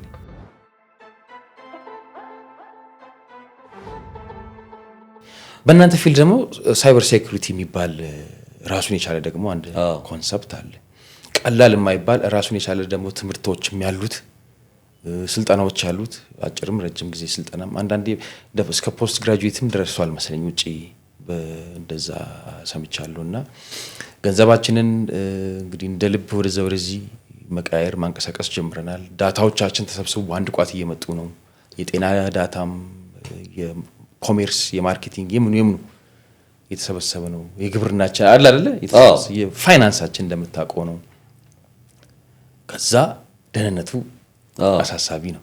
ሳይበር ሴኩሪቲ ያው ቴክኖሎጂ ሲመጣ ቅድም እንዳልከው የቢሄቪየራል እንትን እንደ ኢምፓክት ወይንም የካልቸር ያልሆነ ነገር እንትን እንደ ኢምፓክት እንዳለው ሁሉ ለሴኩሪቲም ተጋላጭ ነው። ብዙ ጊዜ ሳይበር ሴኩሪቲ ላይ ኦንላይን የሆኑ እንትኖች ናቸው ተጠቂ የሚሆኑት። ሳይበር ሴኩሪቲ ባይ ዘ ወይ ፋይናንሻል ማለት ዳታ ቲፍትም አለው እንዴት እና አሁን ከዛ ከናሽናል አይዲ ጋር የምመለሰው ለዛ ነው። ሳይበር ሴኩሪቲ ሳይበር ማለት ያው እንትኑስ ኢንተርኔቱን ሪፕሬዘንት የሚያደርገው የኢንተርኔት ሴኩሪቲ ነው። ስለዚህ ወደ አንተ የሚመጣ ዳታ አንተን ሪኩዌስት ወይንም ሳም ባንክ ሊሆን ይችላል ሪኩዌስት የሚያደርግህን ኤክስተርናል ቦዲ ወይም ኤክስተርናል ሪኩዌስት የሚያደርግ እንትን እንዴት ነው ጄኒውን መሆኑን የምለየው ነው። አሁን ምንድነው ያንተ ያልሆነን ገንዘብ ለምሳሌ አንተን አስመስሎ የሚወስድ ሰው ይኖራል ቴፍት የሚፈጽም ወይንም ከሌላ ሀገር አንተ ሰርቨር ላይ ለምሳሌ ስለ አንድ ኢኮኖሚክ እንትን ሊሆን ይችላል ሳም አይ ሚን ክሪቲካል ሀገራዊ ዳታ የሚሰርቅ ሪሞትሊ አክሰስ የሚያደርግ በብዙ ኢንቲቲስ ኢኒሺየትድ ሆኖ የሚመጣ ነገር ሊኖር ይችላል። ስለዚህ ይሄን ፕሮቴክት ማድረግ ማለት ነው። እንደዚህ አይነት ነገሮች ፕሮቴክት የሚደረጉት በመሰረት ሴንትራላይዝድ የሆነ ኢንፍራስትራክቸር በመዘርጋት ነው። የተበታተነ ነገር ሲበታተን ነው የሚጠቃው ኤክስፖዝድ ይሆናል። ሲበታተን ስታንዳርድም ኪፕ ማድረግ ያስቸግራል። አሁን መንግስት ይመስለኛል እዛ እንትን ላይ የናሽናል የዲጂታል ኢትዮጵያ ላይ ስታንዳርዶች ይጠብቃል። ሚት መደረግ ያለባቸው ስታንዳርዶች የሴኩሪቲ ፊቸሮች አሉ። እነዛን ለማስጠበቅ ኮመን ስታንዳርድ ለማምጣት ሴንትራላይዝድ ሲስተም ያስፈልጋል። አንዱ የናሽናል አይዲ ነው። ናሽናል አይዲ ሲኖር ሁሉም እንትን አይደንቲፋይ የሚደረገው በዛ ባዮሜትሪክስ በዛ ማንነቱ ላይ ባለው በተገለጸው ፊቸሮች ነው እና ቅድም ያልኩ ኢትስዊች አንዱ እንትን የነበረው ኢንፍራስትራክቸር እንዲሆን የተፈለገው የፋይናንሻል ኢንፍራስትራክቸር ሆኖ አዘባክ የሴኩሪቲ ስታንዳርዶችን አስቀምጦ ሁሉንም እንትኖች እንዲያገናኝ ነው። አሁን ለምሳሌ አንድ ኤግዛምፕል ብሰጥህ ባንኮች የካርድ ትራንዛክሽናቸው የፔመንት ካርድ ኢንዱስትሪ ስታንዳርድ የሚባል እንትን አለ። PCI-DSS የሚባል ስታንዳርድ የቪዛ ካርድን ኢሹ ለማድረግ ወይም እንትን ለማድረግ የዛን ሰርቲፊኬሽን መጨረስ አለብህ መጀመሪያ እንደ ባንክ። ምንድነው ያ የራሱ የሆኑ ፊቸሮች አሉት። ኔትወርክ ምን ይመስላል፣ ሰርቨር ላይ ስቶር እንዴት ነው የምታደርገው፣ ዳታ እንዴት ነው የምታስቀምጠው፣ እንዴት ነው ትራንስሚት የምታደርገው፣ ፊዚካል ስቶሬጅ ምን ይመስላል፣ ፊዚካል ስቶሬጅ ማን ነው የሚገባው የሚወጣው፣ ሴኩሪቲ አለው። ሴም ስታንዳርድ ልክ የሴንትራላይዝድ ኢንፍራስትራክቸር ሲኖርህ ሳይበር ሴኩሪቲን ኢንሹር ታደርጋለህ ማለት ነው፣ በተመሳሳይ ስታንዳርድ ማለት ነው። እና ይሄ ዳታ ፊቺንግ፣ ዳታ ቴፍቶችን እና ሌሎች ሪሌትድ የሆኑ ሪሞትሊ ዩዥዋሊ ኢንተርናሽናል ነው የሳይበር ሴኩሪቲ እንትኖች። ፋይናንሻሊ እንኳን እኔ ያን ያህል ማለት ይኖራል ብዙ ፕሮሰስ ስላለው ምናልባት የፋይናንሻል ትራንዛክሽን ልክ አሁን ይሄ ፊልም ላይ ምናምን እንደምናየው ሞባይል ላይ እንትን አድርጎ የሆነ $1 ቢሊዮን ምናምን እንደሚያስተላልፈው ምናምን አለ አይደል? እንደዚህ አይነት ትራንዛክሽን እኛ ሀገር ያለ አይመስለኝም። እና ግን በተወሰነ መልኩ እኔ ከፋይናንሻል ከምናምን እንትን አንጻር ሳይሆን ምክንያቱም ግሎባል አይደለም ፋይናንሳችን፣ ሳይበር ሴኩሪቲ በጣም ኢምፖርታንት ነው ብዬ የማስበው ከዳታ ቴፍት አንጻር። ምክንያቱም ሲገባኝ እኔ ያለንበት ሲቹዌሽንም ያለን በክሪቲካል እንትን ላይ ኤሪያ ነው አይደል ሆርን ኦፍ አፍሪካ። እና ከዛ በተያያዘ ዳታ ቴፍት ማለት ዝም ብሎ ቴፍት አለ አናሊቲክስ እና እንትን አለው። እና እንደዚህ አይነት እንትኖችን ፕሮቴክት ከማድረግ አንጻር መጠበቅ ያለበት ነገር ነው። እና ይሄ ቀደም ያልካችሁ ምንድነው አሁን ይሄ ሰርቲፊኬት ኦቶሪቲ የሚባል ነገር አለ። ምናልባት መንግስትም እየሰራበት መሰለኝ። ሰርቲፊኬት ኦቶሪቲ ማለት እያንዳንዱ ትራንዛክሽን ኦንላይን ትራንዛክሽን ፋይናንሻልም ኦር ኤኒ እንትን ኮድ አለው።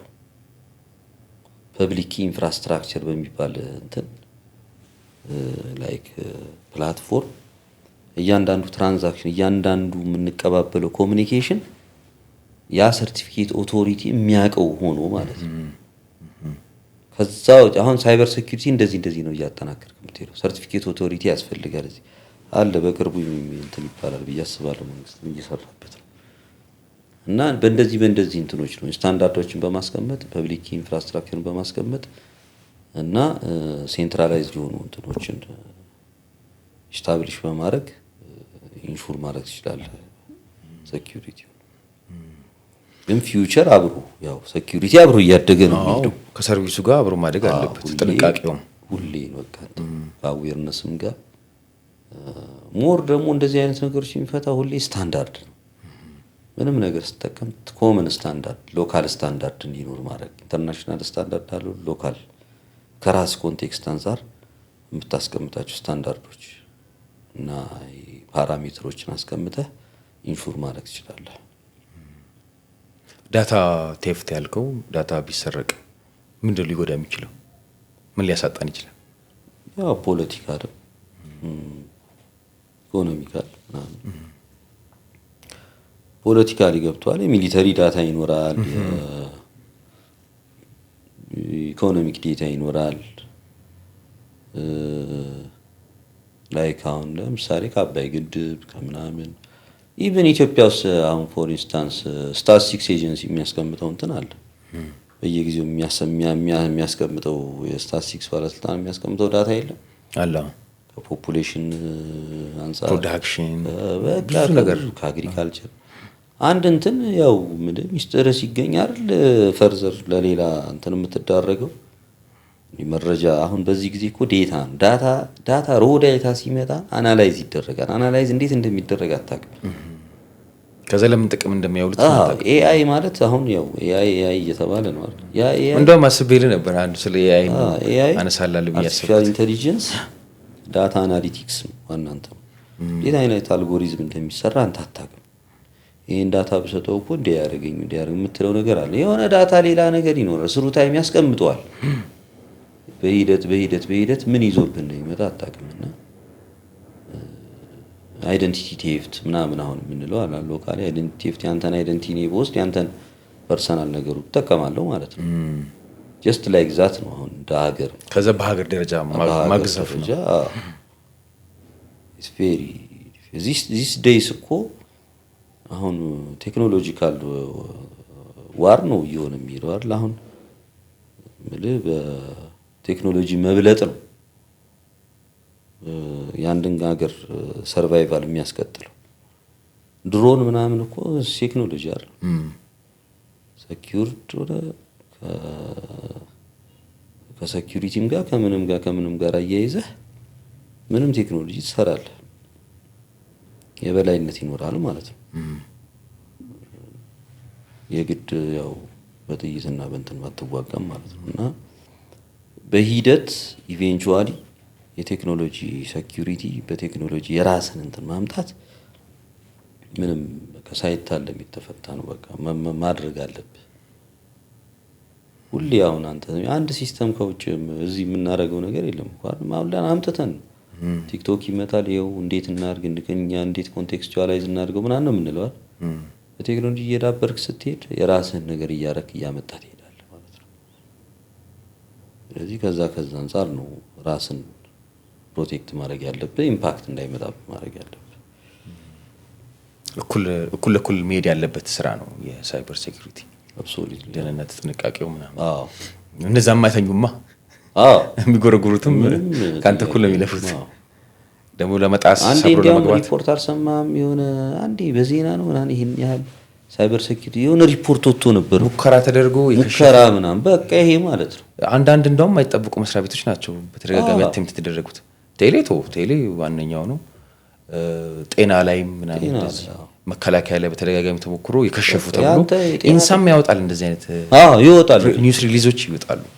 እና ያንን ማስጠበቅ በቃ ቢግ ኃላፊነት። ሌላው የኤአይውን ነበር ላነሳ ያሰብኩት። የአይባን በተለያየ መንገድ ነክተነዋል። የት የሚደርስ ይመስላል? ኤአይ ኦልሬዲ በቃ እንትን ቴክ ኦቨር አድርጓል። እኔ አንድ እንትን ቢቢሲ ላይ ነው ምንድን ነው ያየሁት፣ ኤአይ ከሆነ እንትን በኋላ ራሱ ሂውማንን እንትን ይለዋል ምናምን ሪፕሌስ ሳይሆን በቃ ሊያጠፋው ይችላል አይነት ነገር። ምን አድርጎ ደግሞ እኔ ግን ምን መሰለ ኤአይን ማምነው ኤአይ የኔ ዝም ብሎ ሀሳብ ነው፣ ራንደም የሆነ ሀሳብ። ኤአይ አርቲፊሻል ኢንተለጀንስ በቃ የሆኑ ፕላትፎርሞች አሉ፣ የሆነ አለ አንድ ፍሬምወርክ አለ፣ እዛ ውስጥ የሴት ኦፍ አልጎሪዝምስ ናቸው። ዳታ ይገባል። ያን ዳታ በተመለከተ የተለያየ ሴናሪዮ የተለያየ እንትኖች ማለት እኔ ያልነገረውም ኮምፕሌክስ አይደል፣ ግን አዘ ኤንድ ኦፍ ዘ ዴይ ትሪገር የሚያደርገው ሰው ነው መጨረሻ ላይ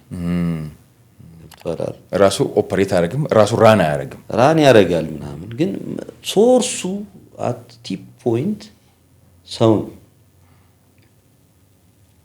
እና ሁሌ ያው ድራይቭ እንድትደረግ ይደረጋል። ኤአይ እንድትጠቀም ምናምን የሆነ የተወሰኑ ሊሚትድ የሆኑ እንትኖች እንድትጠቀም ይደረጋል። ግን ስቲል ያም ቢሆን ራሱ ምንድነው ሰልፍ ለርን እያደረጋል የሚሄደው። ለርን እያደረገ ራሱን አፕዴት አድርጎ የተለያዩ ነገሮች እየፈጠረ በኋላ እኛ ቪዥዋላይዝ የምናደርግ በማንችል መልኩ የሚፈጥራቸው ነገሮች ሌላ ነገር እየፈጠረ ሊሄድ ሁሉ ይችላል።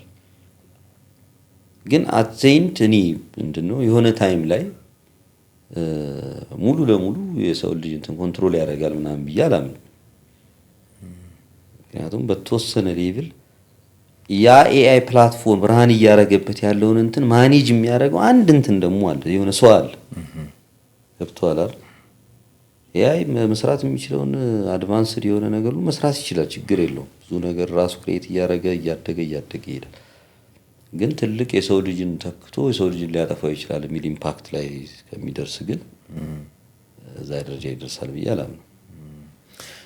ሌላው ቢኒ ፊንቴክ የሚባለው ጽንሰ ሀሳብ ራሱን የቻለ ፌኖሜና ነው።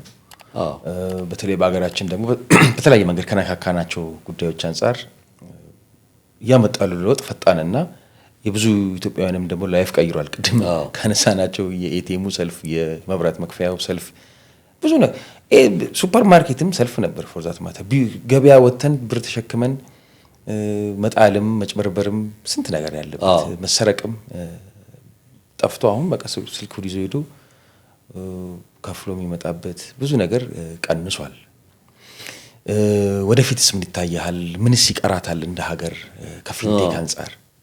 ምንድነው እኔ አንድ ፊንቴክ ያው እኛ ሀገር ያመጣው ለውጥ ዘላስት ስፔሻሊ 5 ይርስ አይተናል። እነ ቴሌብር ምናምን እኮ ፊንቴክ ነው የሚባሉት፣ ፋይናንሻል ቴክኖሎጂ ማለት ነው። ኤግዛክትሊ ሬጉሌሽኖች በአጭር ጊዜ ወጥተው ማለት ሊያሰራ የሚችል ምንድነው አስቻይ ሁኔታ ነው ይባላል ተፈጥሮ። ብዙ ካምፓኒዎች ተፈጥረዋል። 10 ከ11 የማያንሱ ፊንቴኮች አሉ፣ ወይም ፋይናንሻል ቴክኖሎጂ ካምፓኒስ። እኔ ሁለት ነገር እዚህ ጋር ምንድነው ስትረስ ማድረግ የምፈልገው ኮምፔሪንግ የኢትዮጵያ ሕዝብ 130 ሚሊዮን ይጠጋል። የኬንያ 3 ምናምን እጥፍ ነን እኛ። ኬንያ ውስጥ 100 ምናምን የሚሆን ፊንቴክ ካምፓኒ አለ። ይገርም። እንደዚህ በዚህ ኤኒ ኤሪያ ላይ የሚሰራ እኛ ግን ቴሌ ብር አለ፣ ከዛ በጣት የምትቆጥራቸው ናቸው፣ ከዛ ባንኮቹ ናቸው ያሉት። ባንኮቹ የፋይናንሻል ቴክኖሎጂውንም ስለያዙት ሲቢ ብር፣ አዋሽ ብር ምናምን እያሉ ስለያዙ ማለት ነው። ግን ፊንቴክ ወደ ፕራይቬት ካሰብ በጣም ሊሚትድ ናቸው። የሚያስፈልገን ግን ስንት ነው? አሁን ያልተነካ ማርኬት አለ 85% ያላካተተ ነው አለ። ያልተካተተ ፋይናንሻል ኢንክሉዥን የሚለው ነገር ያልዳሰሰው። ስለዚህ እኛ ጋር ለምን ብዙ ካምፓኒ አይሆንም? አሁን አንዳንድ ሰው ቴሌብር እንትን ብሎታል ምናምን ይላል። ቴሌብር ጠቅሞታል። ቴሌብር በቃ የሆነ እንትን አለ፣ እሱ የሆነ ማርኬት ኤሪያም ይኖራል። አንተ ዋናው እዚህ ሀገር ሉዝ የምናደርገው ምንድነው ዩዝ ኬዝ የሚባል ነገር አለ። ደንበኛው ኮንቪኒየንት ቅድም ያልነው አለ አይደል? ፌስቡክ፣ ቲክቶክ ለምን እንትን ሆኑ ስንል ተመራጭና ተፈላጊ ሆኑ። እነ ቲክቶክ እኮ እንትን አላችሁ አይደል እንዴ? ኮይን ምናምን የምትሉት ነገር አለ አይደል? የሆነ አንበሳ ምናምን እሱ ምንድነው ኮንቨርዥን እኮ አለው። ኤግዛክትሊ። ስለዚህ ምን እየሰሩ ነው? የዋሌት ስራ እየሰሩ ነው ማለት ነው። ኤሌክትሮኒክ መኒ እየሰሩ ነው። ሰው ይጠቀማል ያን አይደል? አሁን እንደዛ አይነት ነገር ሰርቪሱ ጋር አሶሺየት አድርገው ያመጡት እንትን ነው። እዚህም ስትመጣ ዩዝ ኬዝ ለምሳሌ ለአንድ ገበሬ እንካ የማዳበሪያ መግዣ ብድር ብሎ የሚያበድር መንግስት ያበድራል እንዴ በካሽ ግን እንደ አንድ መንግስት ነው እሱን እንትን የሚለው። አንድ ባንክ ግን እንደ ቢዝነስ አድርጎ የሚያበድራል። ቤት ካልያዘ እንትን ካላለ መኪና ካርታ ካልያዘ ሊብሬ ካልያዘ አስቸጋሪ ምናምን ወይ ሰውየው የሆነ ብር ካላስያዘ እንደዚህ ዩዝ ኬዞች አሉ የተለያዩት። ለአንድ ገበሬ ኢንሹራንስ ግባና የእህልህን ፕሮቴክት ላድርግልህ የሚል የለም ምናምን። ስለዚህ እንደዛ ማለት በጣም ብዙ በቃ ብዙ አንተችድ የሆነ ማርኬት ነው። ከአፍሪካ እኮ ሁለተኛ ህዝብ ነው ማለት እኔ 100 እና 200 ፊንቴክ ራሱ ቢመጣ ብዙ ስራ ሊሰራበት የሚችል ነገር ነው። ግን ምን ይፈልጋል? እዛ ጋር ዩዝ ኬዙን አመጣህ እንትናር ኢንፍራስትራክቸር የሚባል ነገር አለ። አትሊስት በኤሌክትሪሲቲ ሌቭል በተወሰነ እንትን ለዛም አሉ። ይሄ ሎው ኮስት ቴክኖሎጂ፣ የኦፍላይን ቴክኖሎጂ፣ ሩራል ቤዝድ ቴክኖሎጂዎች አሉ። 3 ቀን የሚሰራ ባትሪ ያላቸው ኦፍ ግሪድ ኦፍላይን እንትን የሚሰሩ እንደዛ አይነት እንትኖችን ታመጣለህ። አሁን ናሽናል አይዲ ጋር ካስተሳሰርከው ሁሌ አንድን የገጠር ተጠቃሚ ማንነቱን ኦተንቲኬት ለማድረግ ወይ ለማወቅ ኦንላይን እዛ መሆን አለብህ ወይ የሆነ ዩዝ ኬዝ መፍጠር አለብህ። የገጠር ሰው እንዴት ነው ማገለግለው፣ አገልግሎት እንዴት ነው የምሰጠው ብለህ ስታስብ ኮንዱሲቭ የሆነ ከዛ ጋር ቴይለርድ የሆነ ወይም ከዛ ጋር በዛ የተቃኘ ፕሮዳክት ማምጣት አለብህ። እንደዛ ካረክ በጣም ብዙ ማለት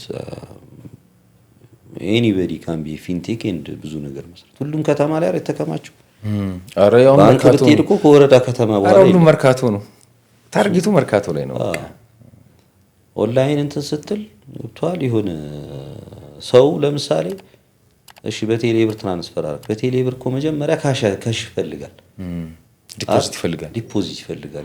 ኤጀንቱን አክሰስ የምታደርገው የሆነ ኪሎ ሜትር ሄደህ ነው። ኤጀንት ኔትወርክ ነው ባይዘው የፋይናንሻል ቴክኖሎጂ የፊንቴኮች ዋና እንትን ኤጀንት ካሽን ካሽ አውት ሰርቪስ ኤጀንት ሞዴል ነው።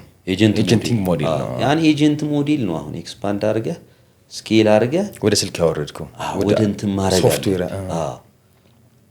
ስለዚህ ያንኑ ዱፕሊኬት ማድረግ ነው። ያንኑ ኤጀንቱ ላይ ነው መስራት። ኤጀንቱ ላይ የምትሰራው ነገር ኤጀንቱን መሰለ የሚሆነው ብራንች እኮ ለምሳሌ አሁን የጤና ጥበቃ እንትን ላይ ዲጂታል ሄልዝ ላይ የሄልዝ ኤክስቴንሽን ወርከሩ የፋይናንሻል ተቋሙ ኤጀንትም እንዲሆን ነው ሞዴሉ። ገባህ? እዛ ጋር ቤት ለቤት እየሄደ ጤና እንዴት ነው ስንት ልጅ አለ ምናምን እያለ ይመዘግባል። ገብቶሃል አይደል? ይሄ አሰስ የሚያደርጉት ነገር አለ። ሄልዝ ወይም በየቤቱ ጤና ኤክስቴንሽን የሚባል ሄልዝ ኤክስቴንሽን ወርከር አለ። ዲኤም በግብርናው ዲኤ እንዳለ ይሄንን መርጅ ታደርጋ የሴንትራላይዝ ማድረግ ይሄ አሬ ነገር ፕሮጀክት ሳይሆን ነገር ፕሮፖዛል ሳይሆን ነገር የምታወራው ነው። ሰርተ ኦልሬዲ እኮ ፓይለት ተጀምሯል። ምን እንደደረሰ አላውቅም። በሚኒስትሪ ኦፍ ሄልዝ የሚገርም ነው። እሺ ሁሉም ክልል ላይ ፓይለት እየተደረገ መጀመሩን አስታውሳለሁ ከ3 ከ4 ወር በፊት እና ያን ሄልዝ ኤክስቴንሽን ወርከር ፋይናንሻል ኤጀንት እንዲደረግ እና እዛ ጋር ሄደ ካሽና ያደርጋል ካሽ አውት ያደርጋል ሄዶ የፋይናንስ አገልግሎት ይሰጣል ማለት። ምክንያቱም እንደ መንግስት ካሰብከው የጤና ጥበቃ ሰራተኛ ከሆነ የአግሪካልቸር የሲቢኢ ከሆነ ለአንድ መንግስት ነው አይደል? ስለዚህ እዚህ ጋር ያለውን ነገር ይሄ በሁሉም ከዛ አክሮስ ያንን ሶስቱ ሼር የሚያደርጉበትን ኮሚሽን ወይም ሳም ሰርቪስ ቻርጅ የሚያደርግበት የሆነ ፕላትፎርም ትፈጥራለህ። ሁሉ ነገር ሪደንደንት ነው እኛ ሀገር ወይም ድግግሞሽ ነው። አንድን ሰርቪስ ያን ያህል የተለየ ነገር መፍጠርም አይጠበቅብህም። ፖስ ብዙ ጊዜ አላየህም? እንትን ላይ ሱፐር ማርኬቶች ላይ ምናምን እንደዚህ ተደርድሮ ማለት እንደዛ እንደማለት ነው። ገጠር ላይ ደግሞ እሱን እርሻ ቦታ ይዞ መሄድ ነው አለ። ደግሞ የገጠር እንትኖች አሁን የማዳበሪያ ስርጭት ክፍያ ፋይናንሻል ቴክኖሎጂ ያለው ሰርተናል። ማዳበሪያ ስርጭት እሺ፣ ምን ማድረግ ማዳበሪያ ስርጭት ሲስተም ነው። ቫውቸር ነው። ገበሬው እቺ ኤንኤፍሲ ያላር ኤንኤፍሲ ማለት ላይክ እንደዚህ ሆቴል ምናምን አንዳንድ ካርድ ያለው ሆቴል እንትን ምናል ምትከፍትበት ኤንኤፍሲ ይባላል። ዋይት ያለ ንክኪ ማግኔቲክ ነገር ኮሙኒኬሽን ነው የሚባለው። ኮሙኒኬሽን እንትን እንደ ብሉቱዝ ምናምን አይነት እንደ ኢንፍራሬድ አይነት ኤንኤፍሲ ይባላል። የኮሙኒኬሽን ፕሮቶኮል ነው። እሺ ዋየርለስ ነው ያለተች እሱ ኢኔብልድ የሆነ በጣም ሎው ኮስት የሆነ እንትን እሱን እንትን በሆነች የምትለጠፍ ስቲከር ነገር ላይ አድርገህ ገበሬውን ትመዘግበዋለህ ብድር እንዲያገኝ ከፋይናንሻል ኢንስቲትዩት። ያኔ ማይክሮ ፋይናንሶች ነበሩ፣ አሁን ባንክ ሆኗል። ብድር ያገኛል። እዛ 10% የራሱን ይከፍልና የሚፈልገውን ማዳበሪያ በሄክታር በምናምን ምርጥ ዘር ይወስዳል። ከዛ እንትን ሲል ይመዘገብና እዛ ጋር ይጻፍለታል ማለት ያቺ ትሰጠዋለች። አይዲው ላይ ወይ ሞባይል ላይ ይለጥፋታል። ከዛ ሲዝኑ ሲደርስ ኮኦፐሬቲቭ ጋር ሄዶ ያስነብባታል። አፕሊኬሽን አለ ሞባይል ኤንኤፍሲ የሚያነብ ሞባይል ያነባል። ይሄ ሰውዬ እኔ ያህል ማዳበሪያ ነው ምናምን ይወስዳል። ከዛ በሌላ ጊዜ ደግሞ ብድሩን ለመክፈል መጥቶ ይከፍልባታል። ማዳበሪያ ስርጭት ዳታም ይይዛል። ፔመንቱንም ኦፍላይን ነው የሚሰራው። አሁን ይሄ እንደዚህ አይነት እንትኖችን ዩዝ ኬዞችን እንትን የምትለው ማለት ነው። ከኦልሞስት ሁሉም እንግዲህ አሁን ምን አነሳውልህ? ሄልዝ ላይ ያያል ኬዝ አለው፣ ፋይናንሻል እንትን ላይ ያለው፣ አግሪካልቸር ላይ ያለው፣ ኢንሹራንስ ላይ ያለ። የኢንሹራንስም ተጠቃሚ መሆን ይችላል እዛው ላይ። አይገርምም? ስለዚህ ይሄ ሰውዬ ያችን ለምን ይጠቀምባታል መሰለህ? ስታንዳርድ ካረጋት ኢንሃንስ ታረጋትና በኋላ ከናሽናል አይዲ ጋር ይያዛል ማለት ነው። ማዳበሪያ የሚወስድበት ካርድ ይሆናል። በናሽናል አይዲው ኦተንቲኬት ተደርጎ ማዳበሪያ መውሰድ ይችላል። ጤና መታከብ ይችላል። በቃ ምንም ትምህርት አካባቢስ ትምህርት አካባቢ ኤጁኬሽንም ሴም ቲንግ ምን ያው እኮ ነው። ይሄ ሰው መንግስት የሚደጉመው ነገር ካለ ኦር ሊትሬት የምትለው ነገር አለ። አንድን ሰው ኬዋይሲ ስትመዘግብ የትምህርት ደረጃ ምናምን ስትመዘግባለህ። እያንዳንዱ በኋላ እኮ ፖፑሌሽን ቆጠራን ማወቅ እኮ ሪሶርስ ፕሮፐርሊ አሎኬት ለማድረግ ነው የሚረዳው። ኤፊሽንት ይሆናል መንግስት። ኢኮኖሚ ላይ ትልቅ ኢምፓክት ያለው ነገር ነው ለበጀትም ለምንም እና እንደዛ አይነት እንትን ላይ ነው። ምንድን ነበር ያነሳ ነው ኢቮቸሩን የመጣውልህ ከምን ተነስቼ ነው? በእንትኗ በከፊንቴክን ኢንክሉዥን በሚለው ኢንክሉዥን እያደረግን እንደደረስ። ስለዚህ ተደራሽነት ወይም አካታችነት ማለት ያ ነው። ብድር እንዲወስዱ ኢንሹራንስ ተጠቃሚ እንዲሆኑና ምንም አይነት አገልግሎት እንዲያገኙ የምታደርገው በፊንቴክ ነው። የሩራል ቴክኖሎጂ ያልኩ ለዛ ነው። ሩራል ቴክኖሎጂ ላይ ነው የቫውቸር ኤንኤፍሲውን ያነሳውልህ።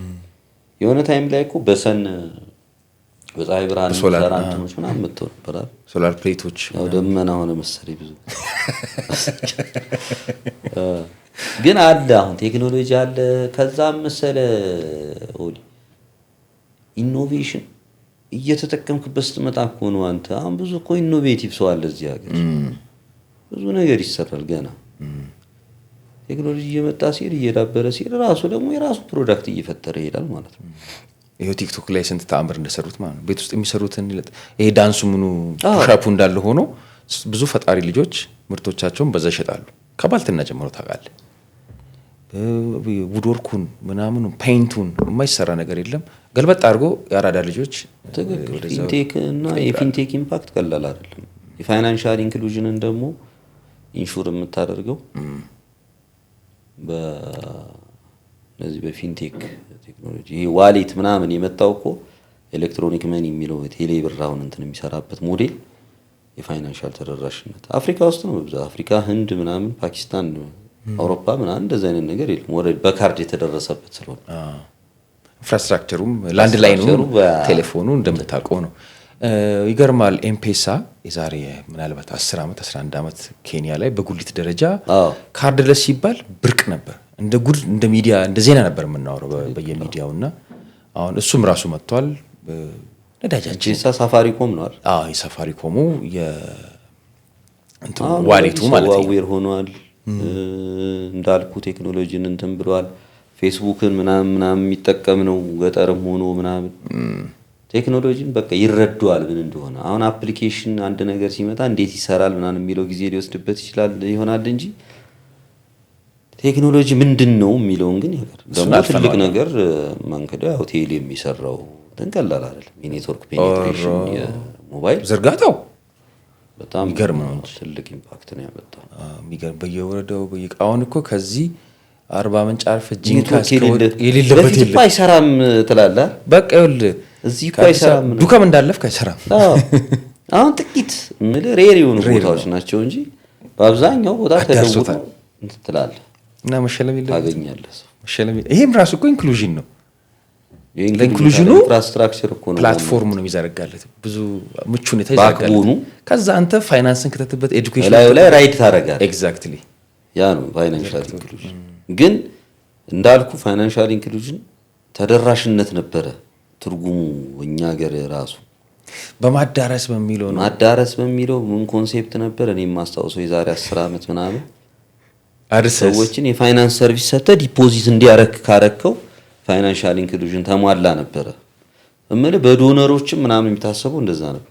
ግን ማዳረስ ነው ማዳረስና ዲፖዚት ማረክ ከቻለ አንድ ሰው ግን በኋላ ሲታይ ገንዘብ ከየት አምጥቶ ነው ዲፖዚት የሚያደርገው? መጀመሪያ በልቶ ከዛ ሲተርፎ ነው ዲፖዚት የሚያደርገው እንጂ ዲፖዚት ያለ። ስለዚህ አክሰስ ቱ ፋይናንስ የሚለው መጣ።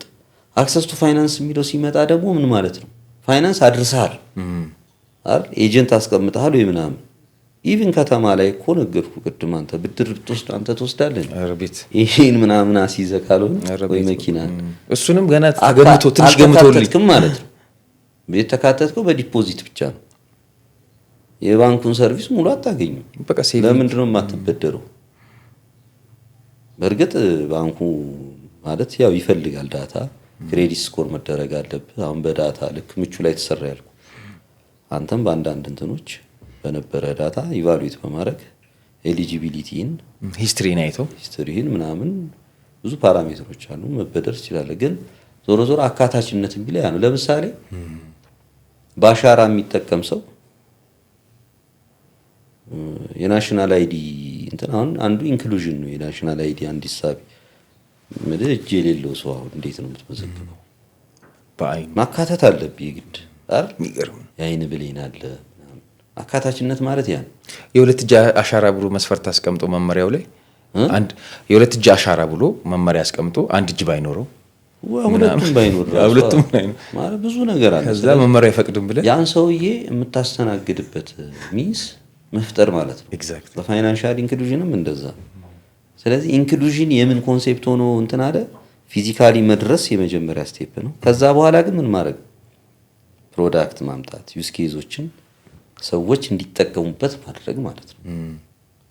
ገበሬው ለግብርና፣ ህልዝ ላይ በፔሸንት ለሕክምና እያለ ለሁሉም ሰርቪስ እንዲዳረስ ማለት ነው። የሚገርም ነው።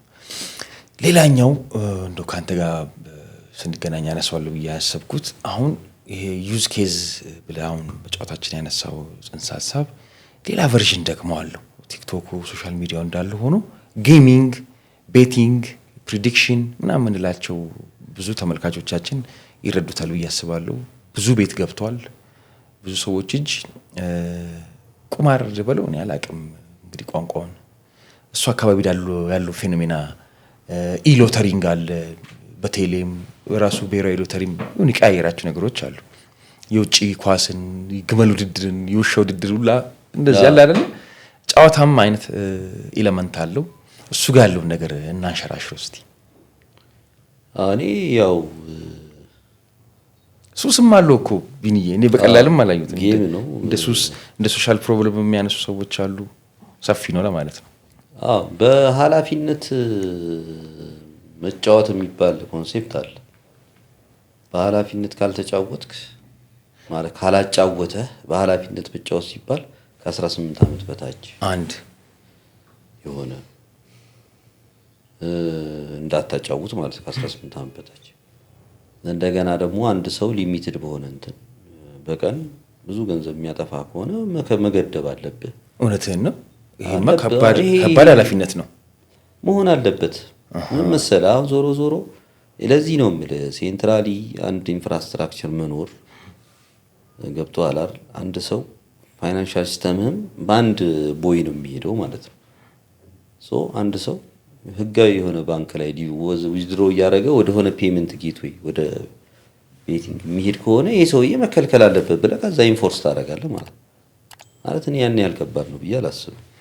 ኮንትሮል ማድረግ አሁን አንዳንድ ሰው ግን አንዳንድ እንትኖች አሉ በደሱ ኢሹ ላይ ያው ብዙ ኢንተረስቶች ይኖራሉ። አላውቅም ያው ማለት ሌጋሊ ላይሰንስር ናቸው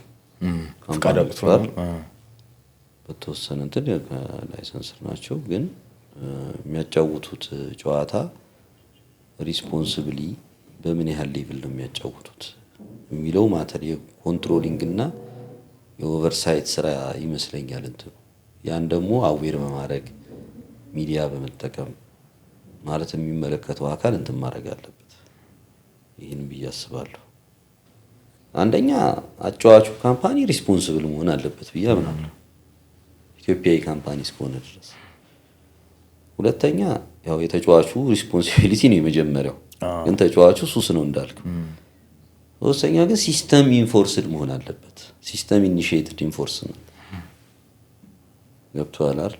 18 ዓመት ምናምን በላይ የሚለው እሺ፣ በስልክ ቁጥር ስለምትገባ ኬዋይሲውን ቴሌ ሰርቶልሃል። ቴሌ ብር ወይ ምናምን ወይ ባንኩ ትራንስፈር የምታደርግበት ኦልሬዲ በዛ ቁጥር የሚገባ ሰው ስልኩን ያወጣው ሰው 18 ዓመት ሞልቶት መታወቂያ እንትን ብሎ ነው ያወጣው ብለህ ታስባለህ። ትኑን ግን ኢንፎርስመንቱ በቀን አለ በሳምንት በቀን የሆነ ታይም በቃ 1000 ብር ከተበላ አንድ ሰው ወይ 2000 ብር ኢንፎርስድ ሆኖ በቃ ከ24 ሰዓት በኋላ እንዲመጣ ማድረግ አትሊስት ከዛ ሌሎች ሜካኒዝሞች አሉ። አዌርነስ ትሰራለህ፣ የሬዲዮ ፕሮግራም ትከፍታለህ። እንዲህ ነው እንደዛ ነው በቃ እንዲህ ማድረግ ኢምፓክቱ ይሄ ነው እያልክ የለርኒንግ እና የአዌርነስ ስራዎችን መስራት ይኖርብሃል። እና አዲስ ስለሆነ ኢንዱስትሪው አዲስም ነው እንደገና አዲክቲቭ ነው። እንደገና በጣም ዋይድሊ ስፕሬድ እያደረገ ነው። በጣም የሰፋ ነው ጨዋታ ስለሆነ ማለት ነው። በጨዋታ እየተዋዛ የሆነ ታገኛለህ ታጣለህ። ግን ኢትስ ቬሪ ዲቫስቴቲንግ እንትን ኮንትሮልድ መሆን አለበት ሁሉ አይደለም። እንትን እንደዚህ ጌሚንግ እና እንትን ሱስ የሚያስይዞ ነው አይደለም። ኖርማል ነገር እንኳን ብሎ በድግግሞች ሲሰራ ኢትስ ኮንትሮልድ መሆን አለበት አይደል? ሀቢት መሆን የለበትም ማለት በጣም ብዙ እንትን አለው። ኮምፕሌክስ ኢንዱስትሪ ነው። ሌሎች ኢሹዎችም ይኖሩበታል። እንግዲህ ብዙ ከሀገር ጥቅም አንጻር ይህን የፊንቴክ ጽንሰ ሀሳብ ለማንሳት ሞክረናል። እነ ወይ ፎርዋርድም ይታያል ቢኒ አለ አይደለ? ግብርናው ላይ፣ ትምህርቱ ላይ፣ ጤናው ላይ፣ ፋይናንሱ ላይ፣ ኢንክሉዥኑ ላይ ያነሳናቸው ነገሮች አሉ። እንግዲህ በቀጣይ ዓለም ከሚሄድበት አንጻር ሀገራችን ደግሞ ከሚገባትም አንጻር ከህዝቡ ቁጥር አንጻር እንግዲህ ሁሉን ነገር በማኑዋሊ ሰርተም የማይቻልበት ነገር ሊመጣ ይችላል። በፊት ደርሰን ሀክታል ቅድም በጨዋታ እና ወይ ፎርዋርድ ምንድነው አሁን ያው ቴክኖሎጂ አድቫንስ እያደረገ ሲመጣ የዓለም ኢኮኖሚም ያው እያደገ ነው አይደል? ግሎባሊ እኛም የዛ ፓርት ኦፍ ዲስ ግሎብ ነን እና ቴክኖሎጂን መጠቀምና ወይንም ቴክኖሎጂ ያለው ኢምፓክት እየሰፋና እንትን እያለ ነው የሚመጣው። አሁን አይተህ ከሆነ ቻት ጂፒቲ ምናምን ዲፕሲክ የሚባሉ አሉ የኤአይ ቱሎች አይደል? አንዳንድ ዶክመንቶችን በዛ ይሰራሉ ምናምን። አሁን ፊውቸር እንትኑ ምንድነው ነው ፕሮፌሽናል ሰው ስለናታ ነው ወይ ኤአይ ምንድነው የሚያደርገው? የኛን ሀገር እኛ ሀገር ባለንበት ስታተስ ቴክኖሎጂ በተለይ ኤአይ ምን ኢምፓክት ያመጣብናል፣ እንዴት ነው መዘጋጀት ያለብን ነው የሚለውም ማሰብ ያስፈልጋል። አይ ቲንክ መንግስት ያው በተለያየ ጊዜ ሪቫይዝ ያደርጋል ብዬ አስባለሁ። ከሚመጡ እንትኖችን ፎር ኢንስታንስ ኤአይ አንዳንድ ካምፓኒ ሰራተኞችን አሜሪካን ሀገር ማስቀነስ በተለይ ሶፍትዌር እንትን ውስጥ ያሉ እንትኖችን ሁሉ የሚያስቀንስ ደረጃ ተደርሷል። አሁን እኛ ስራ አጥነትን እንቀንሳለን እያል ብዙ ነገር በምንሰራበት ሀገር ላይ እንደዚህ አይነት ነገር ደግሞ ከመጣ ምንድነው ማለት ለሚመጣው ኢምፓክት መልስ ለመስጠት ሁሌ ስታንድ ባይ ሆኖ መጠበቅ ያስፈልጋል ብዬ አምናለሁ። ከመንግስት አንፃርም ከተካለ ከሚመለከታቸው ኢንስቲትዩሽንስ ምክንያቱም እንትኑ አይቀርም። ዞሮ ዞሮ ኢንፍሉዌንሰር ነን። የዚህ ግሎባላይዜሽን ወይንም የአንድ ቴክኖሎጂ ተቋዳሽነታችን ስለማይቀር አንተ ለዛ ሪስፖንድ የምታደርግበትን ነገር መዘጋጀት ነው እንጂ የማይቀር ነገር ነው። አሁን ቀደም እኮ ያልነው አካውንት ካወጣህበት ብራንች ነበር በፊት የምታወጣው። አሁን አይደለም ባለህበት ለፈለከው ሰው ትልካለህ፣ ለፈለከው እንትን ትቀበላለህ፣ ለፈለከው እዛው ከፍለህ ዴሊቨሪ ይደረግልሃል።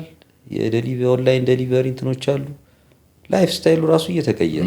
ስለዚህ ከዛ ጋር አካስተምዶ ነው ነገሮች ዲዛይን መደረግ አለባቸው። የምንሰራቸውን ፕሮዳክቶች ዛትስ ዋይ እኔ የዲጂታል 2025 የሚለው እንትን የሚመቸኝ ለዛ ነው ማለት በተወሰነ እንትን አፕግሬድም እየተደረገ ነው። እንትኖችን በቃ በዚህ ደረጃ ለመዘጋጀት ይመስላል ያ ዲዛይን እና እዛ ላይ እንዴት ሪስፖንድ እናደርጋለን የሚለውን በደንብ አርቲኩሌት አድርጎ ላይክ አለ በስኮላር ደረጃ ዲቤት እየተደረገ የካምፓኒ ዝም ብሎ አምጥቶ እንዲህ ላደርግ ነው ምናምን ሳይሆን በደንብ አለ መንግስት ኢንስቲትዩሽኖች አሉት ብዬ አስባለሁ። እነ ኢንሳም አለ እነ ምንድነው አርቲፊሻል ኢንተለጀንስ አለ አርቲፊሻል ኢንተለጀንስም ራሱ የቻለ ኤጀንሲ ነው። እነሱ ሁሉ አሉ እና ይሄ ሁሉ እንትን እየሰራ ነው ብዬ አስባለሁ እና ኦልሬዲ እንደ ኢትዮጵያ ላለ ሀገር ኢስ ኦፖርቹኒቲ ባይዘው የ120 ሚሊዮን ህዝብ ችግር መቅረፍ የሚያስችል ቴክኖሎጂ ስለሆነ ቴክኖሎጂ ራሱ አንድ ቱል ስለሆነ እኛ በደንብ ኤክስፕሎይት የምናደርግበት እንትን ነው። የሌት ካሜራ አድቫንቴጅ የሚባል ሀሳብም አለ። ሌት ካሜራ ነው ቆንጆ አድርገን አግራሪያን ነን። ትክክል ሌት ካሜራ ኢንዱስትሪውንም ማሳደገን ኢንዱስትሪያል ኢቮሉሽንም ውስጥ ማለት ብዙ አለ። ዓለም ያለፈበትን ቻፕተሮች ቆርጠናል። ኦፖርቹኒቲ ነው። ስለዚህ አሁን ደግሞ ካለችን ለዘላስት በተለይ 10 years ያለንን ኤክስፒሪየንስ ሞር ደግሞ ለእንትን ተጠቅመንበት ራሳችን የምናዘጋጅበት ነገር ሮድማፕ እንዲኖረን ነው የሚፈልገው። አንድ ያላነሳው ጥያቄ አለ ለተመልካቾቻችንም ቢኒያም ማን ነው የሚለውን ስለ ራስም ስለ ኤዱኬሽናል ባክግራውንድ የሰራህባቸውን በምክንያት አንስተናል። ግን ደግሞ አሁን ኢንትሮዳክሽን መጨረሻ ላይ ያደረኩት ችግር የለም ያው መተዋወቅ አንዳንዴ ከመጨረሻ ይጀምራል። ቴክኖሎጂ እኮ እንደዛ የሚያደርገው። አዎ ስሜ ቢኒያም ሰለሞን የተማርኩት አዲስ አበባ ዩኒቨርሲቲ ነው በኢንፎርሜሽን ሳይንስ የመጀመሪያ ዲግሪ 5 ኪሎ ነው 6 ኪሎ 5 ኪሎ 6 ኪሎ ነው 6 ኪሎ ኢንፎርሜሽን ሳይንስ። ከዛም በኋላ እንደዚሁ አዲስ አበባ ዩኒቨርሲቲ ቢዝነስ ሊደርሺፕ ማስተርስ ይዣለሁ። የሥራ እንትኔ ሞር አይቲ ነው ባክግራውንድ እንዳልኩ አይቲ ላይ ኮምፒውተር ማስተማር ነው በእኛ ጊዜ። አቤት ኮምፒውተር ራሱ ማስተማር እኮ እንዴት እንደምትጠቀም ወርድ ነው ከመክፈቱ ጀምሮ ፋይል ሴቭ ማድረግ ነው ኪቦርድ ምንድነው እሱን አልፈነዋል አይገርም። እሱን አስተምረን አሁን አያር አዌርነስ ማለት ያ ነው። አንድን ሰው ሞባይል አጠቃቀም ታስተምራለህ። አሁንማ ይስቅብሃል። ላፕቶፕ አጠቃቀም አታስተምሩ። አዌርነስ ማለት ነው። በፊት ግን እየተከፈለ የ6 ወር የ5 ወር ስልጠና የኮምፒውተር ስልጠና ነበር። እናንተ አልተወለዳችሁ አሁን እንዴት እንደሚረዱት አላውቅም። እንትን አልኩኝ። ከዛ ፖስታ ቤት ገባው። ፖስታ ቤት የዩኒቨርሳል ፖስታል ዩኒየን የሚባለው በዩኤን ስር ያለ ኤጀንሲ አለ፣ ስፔሻላይዝድ ኤጀንሲ። የዛ አባል ነው የኢትዮጵያ ፖስታል ሰርቪስ እና በሱ እንትን የተሰራ የኢንተርናሽናል ፖስታል ሲስተም የሚባል ሲስተም ኢምፕሊመንት ለማድረግ እዛ አይቲ ኤክስፐርት ሆኜ የመጀመሪያው አይቲ ሰው ነበር ለፖስታ ቤት። ያው እሱም ማኑዋል ነው፣ ወረቀት ይመጣል። በቃ አይ ባይዞ ፖስታ ቤት ማለት በጣም አድቫንስድ የሆነ አሁን ነው። በፊትም እንዴ እሺ በጣም ሲስተሙ ውስጡን ራሱ ማኑዋሊ የፖስት ኢንካሚንግ እና አውትጎይንግ ሜል እንዴት ማኔጅ እንደሚደረግ ብታየው በቃ የሚገርም ከቤቱ አሰራር ጀምሮ ለዛ የተመቸ ነው። ለዛ ተስማማ የሆነ በጣም አሜዚንግ መስሪያ ቤት ነው። እሺ አሰራሩ ማለት ነው። ንገረኝ በእናትህ። በሂደት እዛ እያለን ኢንተርኔት ኦንላይን መሆን ጀምሮ እኛ ነበር የምናስሞላው ፎርም ዲዛይን አድርገን ዲቪ በፖስታ ቤት ስለሚመጣ በፖስታ ቤት ሲሞላ ነው የሚደርሰው እየተባለ እኛ ጋር ይሞላ ሞልተናል። እኛም በአንድ ወቅት ፖስታ ቤት ተሰልፈን አዎ። እና አይፒኤስ የሚባለው ሲስተም ማለት የኢንተርናሽናሊ የጥቅል እንትንህን ትራክ ኤንድ ትሬስ የሚያደርግ የት እንዳለ የት እንደደረሰ ትሬስ የምታደርግበት ሲስተም ነው። በጣም አድቫንስ ማለት ባንኮቹ አሁን በሚጠቀሙበት ሌቭል ያለ የፋይናንሻል ሲስተም ነው። ፖስታ ቤት የፋይናንሻል ማንዴት አለው ታውቃለህ። ብርም እኮ ይላክ ነበር ከውጭ ላይሰንስ ማንዴት አለው ላይ ሬጉሌተር መኒ ትራንስፈር ዲፖዚት ምናምን ዲፖዚት ይታርጉ እንትኑ ይፈቅድለታል። በፊት ያኔ ተቀይሮ ካልሆነ አላውቅም። ስልጣን አለው እሱን ይመስላል። ስልጣን አለው እና አድቫንስድ የሆነ ሲስተም ነበር። በምድር ትራክ የሚደረጉበት ቴምብሩ ላይ ባለ ሁሉ ነበረው። ዲጂታል ማንበቢያ ስካነር ነበር። ይሄ ልክ ሱፐርማርኬት ውስጥ የምናየው አይነት ሪደር ባርኮድ ሪደር ስካን እየተደረገ ወይ እንትኑን ታስገባለህ። ትራክ ኤንድ ትሬስ የት እንዳለ ታያለህ። ዕቃ የት እንደደረሰ ምናምን። ከዛ ከፖስታ ቤት በኋላ አይሲዲ ኤምሲአይቲ የሆነው ሚኒስትሪ ኦፍ ኢኖቬሽን ነው ሆናል አይቲ ነገሮች። ከዛ በፊት ኤምሲአይቲ ነበረ፣ ሚኒስትሪ ኦፍ ኮሚኒኬሽን ኤንድ ኢንፎርሜሽን ቴክኖሎጂ ሚኒስትሪ ማለት ነው። ከዛ በፊት ኢንፎርሜሽን ኮሚኒኬሽን ቴክኖሎጂ ዴቨሎፕመንት ኤጀንሲ ነበር፣ ደብረ ጽዮን የሚመራው ነው ያለ ኤጀንሲ ነበረው። ያኔ እዛ ሲስተም አናሊስት ሆኜ የመንግስት ሲስተሞች ኢምፕሊሜንቴሽን ላይ የሲስተም አናሊስት ሰፖርት ሰጥ ነበር። ከዛ ቪዥን ፈንድ ማይክሮ ፋይናንስ ገብቼ ወርልድ ቪዥን ኦን የሚያደርገው አይቲ ማናጀር ሆኜ ከነሱ ጋር ይገናኛል። ከወርልድ ቪዥን ጋር ወርልድ ቪዥን ፈንድ እዚህ መብራት ያልገርጃ አቋለሁ ሄዶ ከዛ አይቲ ማናጀር ነበር። እውነትህን ነው። እና ምን አገናኝ ከወርልድ ቪዥን ጋር? ወርልድ ቪዥን ነው ኦነሩ ወይም የፋይናንስ ፈንዱ። ያ ፋይናንሻል ተቋም ራሱ የቻለ ኢንቲቲ ነው። ሰርቪስ ላይ የውጭ ፎሬነር እንትን አይሳተፍም። አንቲል እስከ ቅርብ ጊዜ እስከወጣው አሁን አዲሱ የኤንጂኦ አዋጅ ድረስ አሁን የፎሬን ሲቲዝን አሁን ይችላል የሚል በፖሊሲ ደረጃ እንትን ብሏል። አፈጻጸሙ ገና ዳይሬክቲቭ አልወጣም። ያኔ ስለማይቻል አሁንም ገና ዳይሬክቲቭ እስኪወጣ አንድ ፎሬነር አንድ ፈረንጅ ወይም የውጭ ሀገር ዜግነት ያለው ትውልደ ኢትዮጵያዊ እንኳን አምኖት ሹር ብቻ ፋይናንሲንግ ሴክተር ላይ መሳተፍ አይችልም። አክሲዮን አይገዛም አይችልም ምናምን። አዎ ፈረንጅ በቃ የውጭ ዜጋ ማለት ነው። የውጭ ዜጋ ነው በጥቅሉ የሚለው የውጭ ዜጋ ላርም አልነበረም። እኔ እንኳን የውጭ አንተም ብትሆን ፓስፖርት እስከቀየርክ ድረስ አይፈቀድም። ስለዚህ ወርልድ ቪዥን ኦን የሚደረገው ዋናው በአሜሪካ እንትን ነው፣ የእርዳታ ድርጅት ነው፣ ሀገሮች ናቸው። ስለዚህ ማይክሮ ፋይናንስ ማቋቋም ሲፈልጉ ያን ህጉ ስለማይፈቅድ ማይክሮ ፋይናንስ ኢንስቲትዩሽን ኖሚናል ሼር ሆልደር እየተደረገ በሎካል ኖሚናል ሼር ሆልደሮች ሎካል ሲቲዝኖች ሆነው ተፈጠሩ ማይክሮ ፋይናንሶች ብዙ። ያኔ እኮ የኤንጂኦ ማይክሮ ፋይናንሶች ፈልተው ነበር በጣም ከክልል መንግስት ማይክሮ ፋይናንሶች ጋር ቀጥሎ ማለት ነው።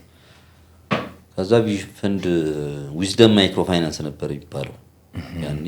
እዛ አይቲ ማናጀር ሆኜ ሰራው። እዛ የመጀመሪያው ኤምኤፍአይ ማይክሮ ፋይናንስ ሆኖ ኮር ባንኪንግ ኢምፕሊመንት ያደረገ እንትን ነው። በቴክኖሎጂ አድቫንስድ ነው። ብዙ ጊዜ በጣም ብዙ ኤክስፖዠር አግኝቻለሁ እዛ። ፕሮጀክቱንም ሊድ አደረግ ነበር። ከዛ እንደወጣው ነው ክፍያ ገባሁ። ክፍያ ፋይናንሻል ገብቼ መጀመሪያ ፕሮጀክቴ ጌትስ ፋውንዴሽን ሰፖርት የሚያደርገው የሴፍቲ ኔት ተጠቃሚዎችን ክፍያ ወርክ ሴፍቲ ኔት ፔመንት አላቸዋል። እሱን ዲጂታሊ የእጅ አሻራቸውን በመውሰድ በአማራ ብድርና ቁጠባ ተቋም ያኔ አሁን ጸደይ ባንክ የሆነው በእሱ አማካኝነት የፕላን ፕሮጀክት ሰራን። አማራ ክልል ላይ አብቁተ ነው ይሉታ።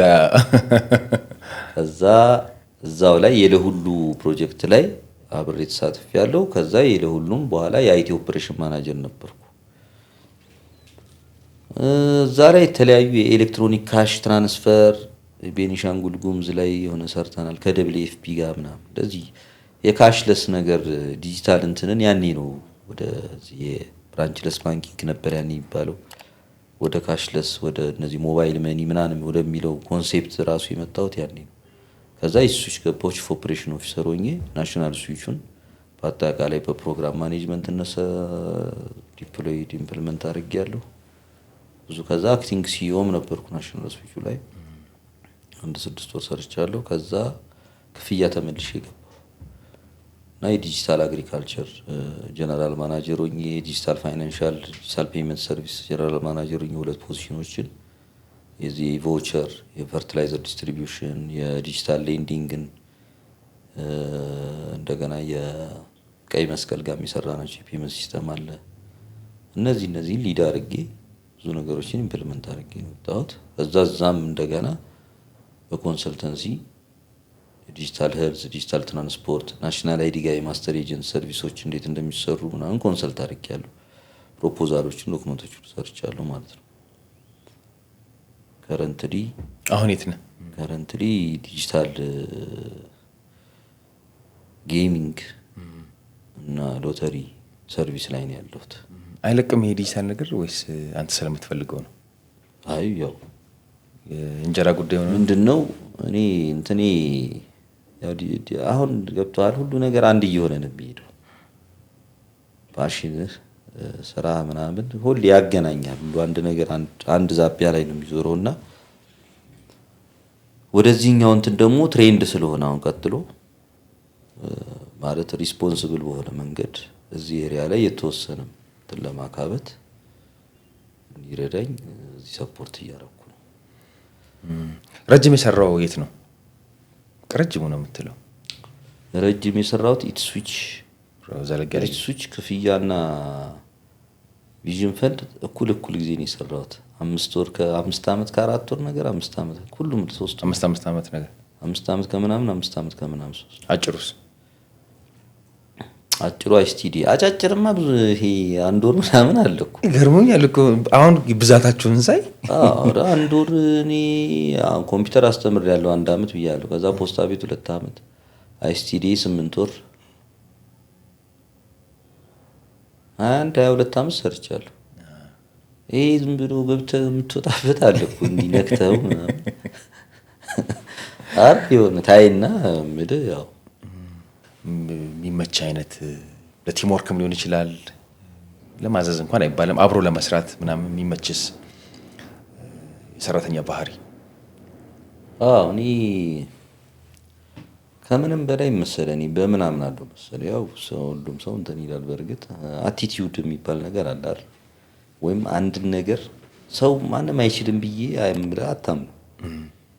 የኤክስፖዠር ጉዳይ ነው አይደል? የሆነ እንደው በጣም ደል የሆነ እናንተን ካልሆነ በቀር አንድ ሰው ምንም ነገር ካሳየው ለርን ያደርጋል። ግን ለዛ ነገር ለርን የሚያደርገው ምን ሲኖረው አቲቲዩድ እና ይሄ እንትን ሲኖረው ነው። ይሄ ምንድነው ሞቲቬትድ ሲሆን ነው።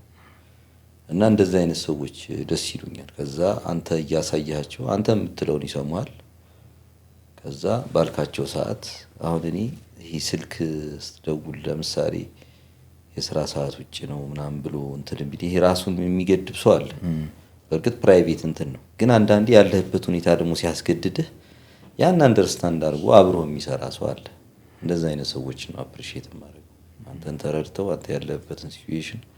እኔ በአብዛኛው የስራ እንትኔ ደግሞ እንደዚህ ሰዓት አይገድበው ደግሞ ሰዓት ነገር ስለሆነ ሰዓት አይገድብ። ለሊት ሰርስ ማታ ይሰማ ማምሸት አለ እንሳሳት አለ ምናምን አለውና ፕሬዠር አለው እና እንደዛ አይነት እንትኖችን አንደርስታንድ አድርጎ አብሮ የሚሰራ ሰው በቃ አፕሪሺየት ታደርጋለህ። አይዲያ ምናምን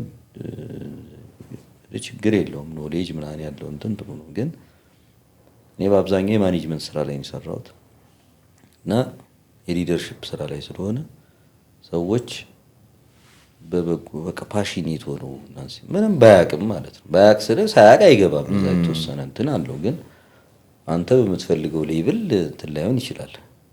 ግን ሰፖርት የሚያደርጉ ሰዎች አሉ፣ ስታፎች አሉ። በጠራሃቸው ጊዜ የሚመጡ በእንትን ባልክ ጊዜ አብረው የሚሆኑ እንደዚህ አይነት አቲቲዩድ ያላቸው ሰራተኞች ደስ ይሉኛል። ከዛ በተረፈ እንደ ኮንቴክስቱ ጥቅሉን ለማንሳት ነው እንጂ አይነቱማ ብዙ። አንዱ ክሬቲቭ ይሆናል፣ አንዱ ሃርድ ወርከር ይሆናል፣ አንዱ ፓንክቹዋል ይሆናል፣ አንዱ ኦነስት ይሆናል። እሱማ እንደ እንትናችን ብዙ እንደ ጣት አሻራችን ነው አይነቱ ብዙ። ሌላ ጊዜ የምንገናኝ ይመስለኛል። እኔ ሳስበው የኔ እናንተ ጨዋታ በቀንም ፋይል እንትንም ሚሞሪ ካርድም አይበቃውም።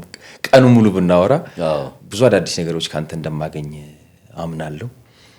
ግን ለዛሬ ቀረ ብትለው ባወራው ብናገረው ባስተላልፈው ባመሰግነው የምትለው ካለ ድሎ ልስጥ። ምንም ማስተላልፈው ነገር የለም። በእርግጥ ግን በጣም አመሰግናለሁ። በተለይ አንተ በዚህ ደረጃ ነገሮችን ኢኮሲስተሚክ በሆነ ሌቭል ራስን አዘጋጅተህ አድሬስ ማድረግ ያለብህን ነገር መጠየቅ ያለብህን ነገር መጠየቅ አፕሪሺየት እና አመሰግናለሁ። ከዚህ በኋላ እንደዚህ አይነት እንትኖች ፕላትፎርሞች ቢኖሩ በአጠቃላይ ቀደም የጠየቀኝ ነገር ፊውቸር ኢምፓክት ቴክኖሎጂ ምን ያመጣል የሚለውን በደንብ እየተወያየ ሶሉሽን ማምጣት የሚችል ብዙ ፕሮፌሽናል ያለበት ሀገር ነው። እንደዚህ አይነት ፕላትፎርሞች ዴቨሎፕ እንዲደረጉና እንዲስፋፉ ምኞቴ ነው። አንተንም ቲሙንም በእውነት በጣም አመሰግናለሁ። ደስ እኔም ቆኛል እነሱን አለቃ አሞከኝ እውነት ቢኒ በጣም ነው የማመሰግነው። እኛ ስራችን ነው እንደዚህ አይነት ፕላትፎርም የፈጠር ነው እናንተ እንድትሳተፉበት ሀሳብ እንዲላወስ መረጃ ለማንሸራሸር ያህል ብቻ ነው። የተለየ ኳሊቲ ምናምን ኖሮን አይደለም። ሌላ ጊዜ እንገናኛለን። ስለመጣ በጣም አመሰግናለሁ። ቴንክ ዩ በጣም ክቡራትና ክቡራን ተመልካቾቻችን ስላደመጣችሁን አብራችሁን ስለነበራችሁ እጅግ አድርገን እናመሰግናለን። ሀሳብ አስተያየት ጥቆማ አለን ካላችሁ ደግሞ ኮሜንት ላይ ሀሳባችሁን አስቀምጡልን። ጤና ይስጥልን።